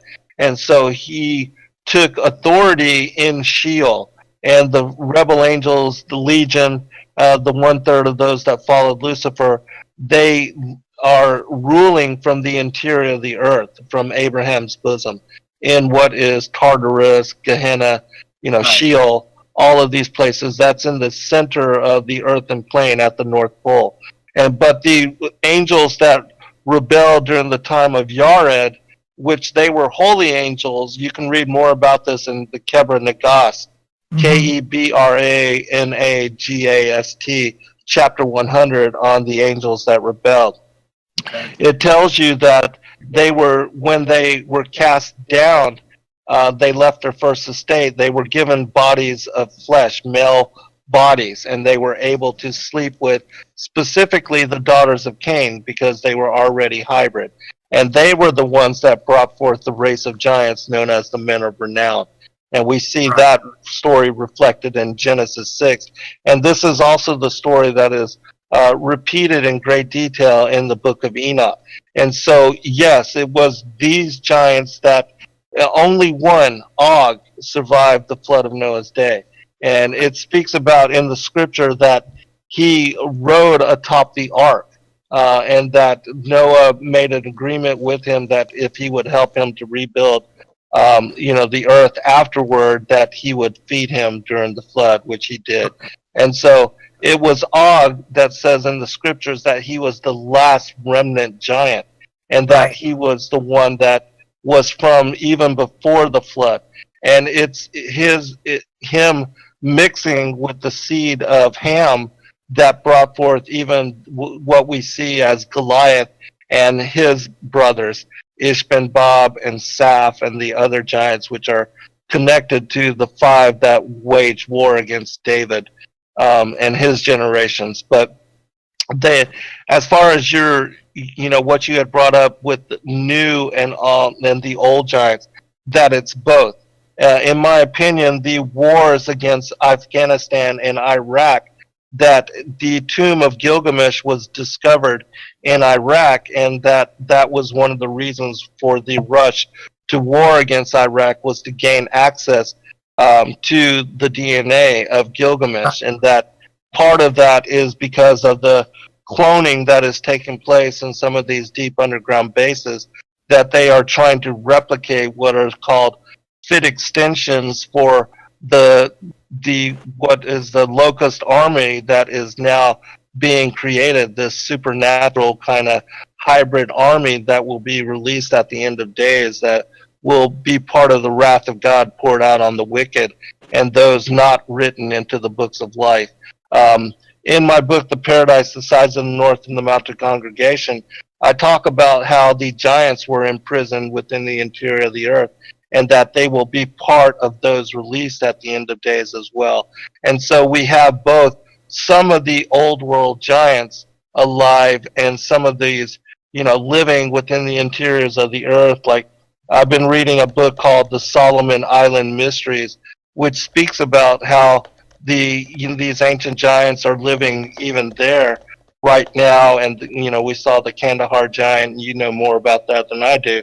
But they are also creating new and modern giants from the DNA and some of the, and it's not just giants, but Berosus tells us, even in the ancient times, and people can look this up as far as Berosus and the narrative of the flood, he tells us that they had created all kind of hybrid beings even during his time, and that there were, centaurs and half hybrid, have humans with wings, humans with fishes' bodies, with serpent bodies. We have the story of Cecrops, the founder of Athens, who was said to be much like a gorgon with a half human and half serpentine body. And so I do believe that the locust army, which will be a supernatural army, they are part of the DNA replication which is taking place. That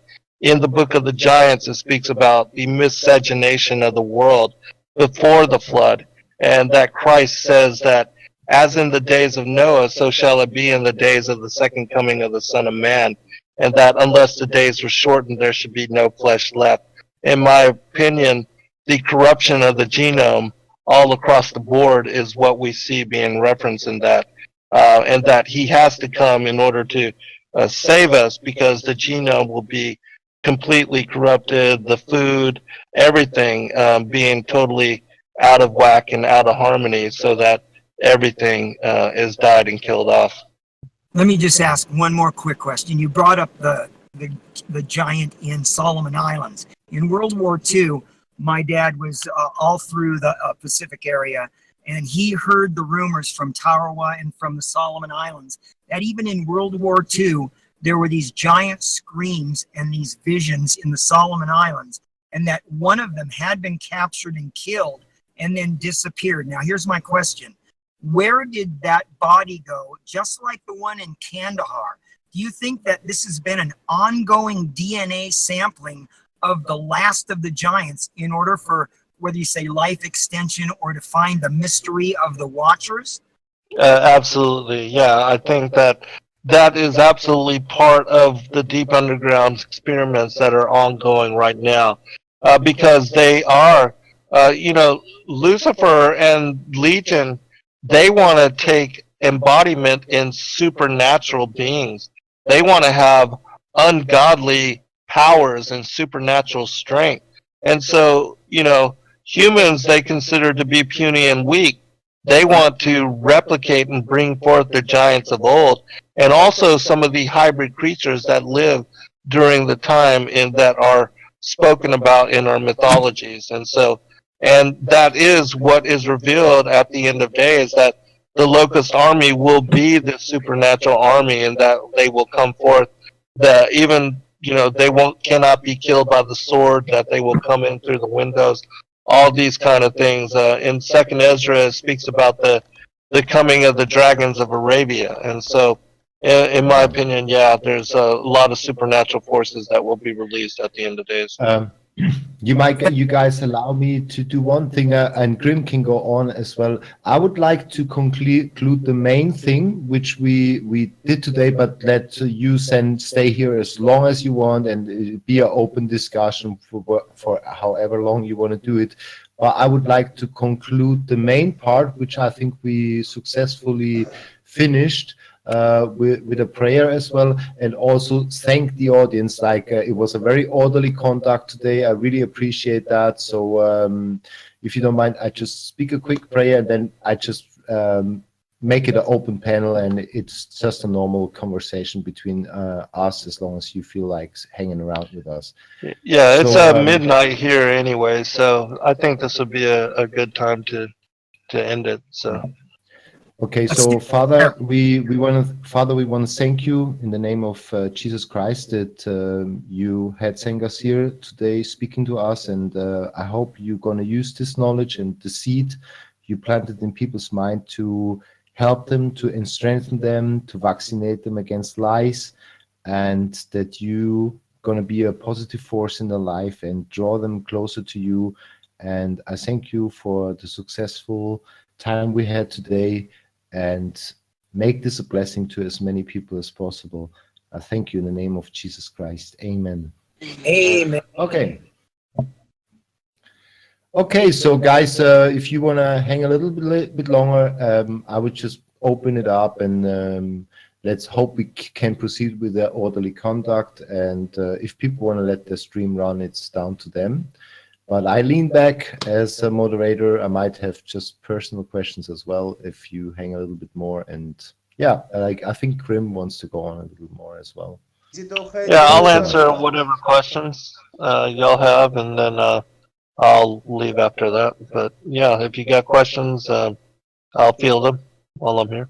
Okay, I'm unmuting everyone.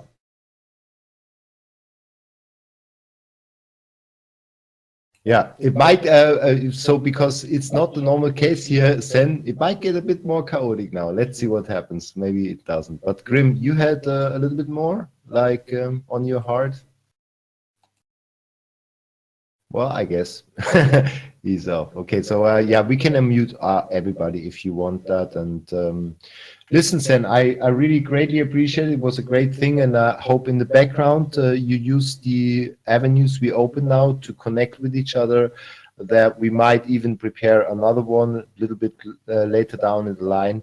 And I hope you consider possibilities where I can be involved in somewhat giving some German translations to the most important stuff, because I would really love to help my people as well with this knowledge, because I think it's quite helpful for people to get a deeper understanding and be unplugged from the matrix. I think it's very powerful.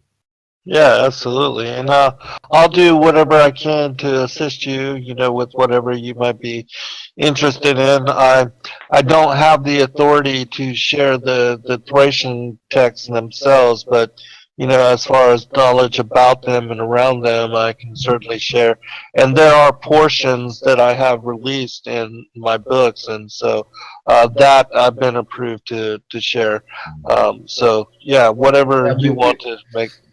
We can speak privately, and I'm not in the rush. We can speak privately about what's possible and what's not, and I may also send out prayers to God, and we see which doors He's open, and maybe there will be opportunities to have some of the text translated, whatever. Yeah, let's talk about. Well, we've got lots of material. Yeah. So I have a question for you. I didn't hear you talking about was the CERN project. Is there any correlation between the CERN project and maybe them trying to break through the dome or either tunnel through it?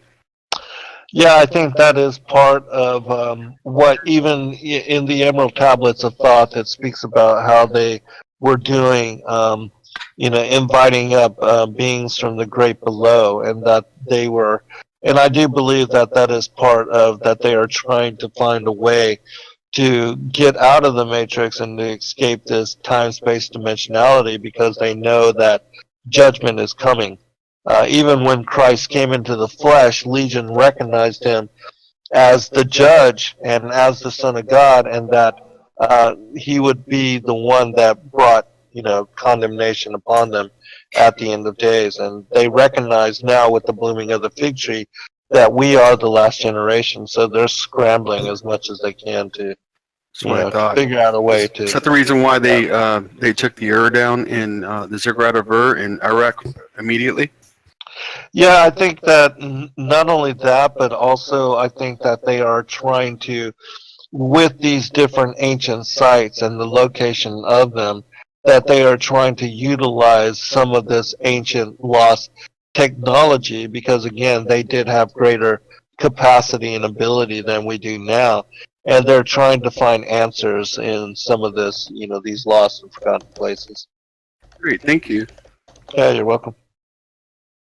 Your microphones Sorry, are guys, I don't know if you guys muted. heard Please me. feel free to ask questions. Nope. Real quick, I if didn't anyone hear. wants to rewatch this, subscribe to Karen B. She has a replay of that on her YouTube. Okay, great. Awesome. Yeah, I think it was quite successful, and I hope we accomplished to at least draw a first picture for people who first exposed to this new information, and how people took the opportunity to copy those links, which will help you to dive a little bit deeper in the topic. Obviously, we cannot do everything in 2 hours, but I guess it was pretty okay. I think we Thanks, covered a everyone. lot, really, and as far as The hour I being caught opening. it was excellent. I mean, a lot of questions. Yeah. And Asen, I want to say you certainly helped me to make more sense about this certain seed thing. I was a little bit reluctant and a little bit like, because I'm careful when I feel there is contradiction to the Bible, but you opened it up to me that it's less contradicting than one might think. Oh, I actually believe that it reveals what the Bible is actually talking about, and that all you have to do is go to Matthew 13, and Christ tells you in the parable of the kingdom and the tares of the field, he says that the enemy which snuck into the garden sowed the tares, allow both to grow together until the time of the end, and at the end he would send forth the angels as reapers to gather the tares for burning and the wheat for preservation. So he basically tells you that the tares are the children of the wicked one, and the wicked one is the devil. So, I mean, there's no getting around it, really. Okay, I like that way you said that. Okay, so yeah, it's absolutely intriguing for people who love. Hey, you're not for a game of Fortnite. Humanity. What's that? I couldn't hear what you Disregard that, please. Okay. Now, you at times like Zen, I'm very surprised how orderly that all went down, because we do have fierce debates here at times about the flat Earth, and obviously we have our share of trolls and Yeah. and people making fun of us, and it's I'm very amazed how this all went down today so far. Well, that's great. Yeah, that's I don't awesome. really make fun of y'all at all. I just think that the Earth is round. But if y'all can believe the Earth is flat all you want to, but I mean, it's y'all's opinions and y'all's facts and what y'all want to do. I mean, go ahead. Yeah. I mean, we do have, we respect those globe earthers who come in here. We question if it's fair, it's understandable. Why would you just believe on face value what some flat earthers say? So as long as people come in here with normal respect, humane behavior, then obviously we engage them. Found the first troll tonight. Yay! Somebody had his 2 seconds. Yay! Tenacity with regard to to hang the- that long just to troll afterwards. I mean, there's patience, right? Yeah. That was Yeah. funny. With regard to the flat Earth, I think the only thing that people have to do is try to find curvature. And when you see there is no curvature, I mean, there's no way that, the whole globe. And then the properties of water. Water will never adhere to a ball and will never take on a curved, it's always flat, and it always pulls together in a flat all the way to the horizon. So the properties of water completely nullify the whole globe theory as well.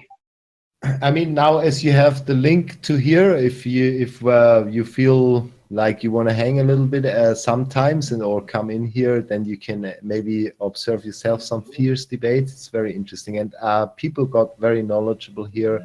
I think the flat earth movement, as we dive deeper into it, they get more answers now, and they get also more sophisticated, and so that's also an angle. I think it's like God fulfills his promises towards humanity, that he reveals truths for those who might concern and might listen, in order to prepare them and give them opportunity. And that's how I feel about it.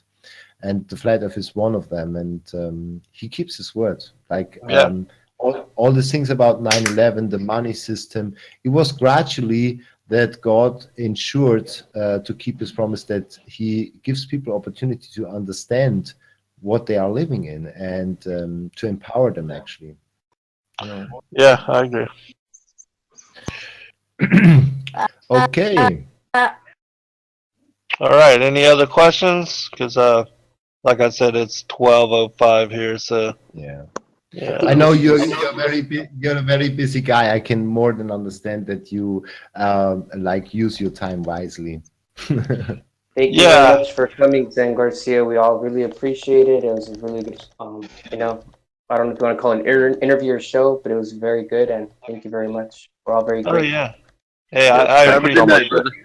Yeah, you too. And, you know, like I said, I appreciate all of you as well. And it was a excellent conversation. And like I said, I'll commit to doing it once a month if you guys are willing and wanting, and we'll Absolutely. do it. All right, cool. Thank you very much for So, coming. It's been an absolute pleasure. Yeah, likewise for me as well.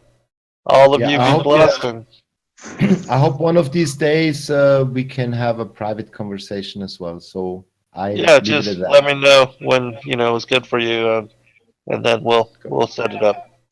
Okay, God bless you, man. Thank you. All right, God bless all. Good night. See you later, bud. Hello, Zen. Good night, all. My friends, it's Hello, Zen Zen. Sheeple Show. Yes. Got one person. 24/7. I say good night and God bless.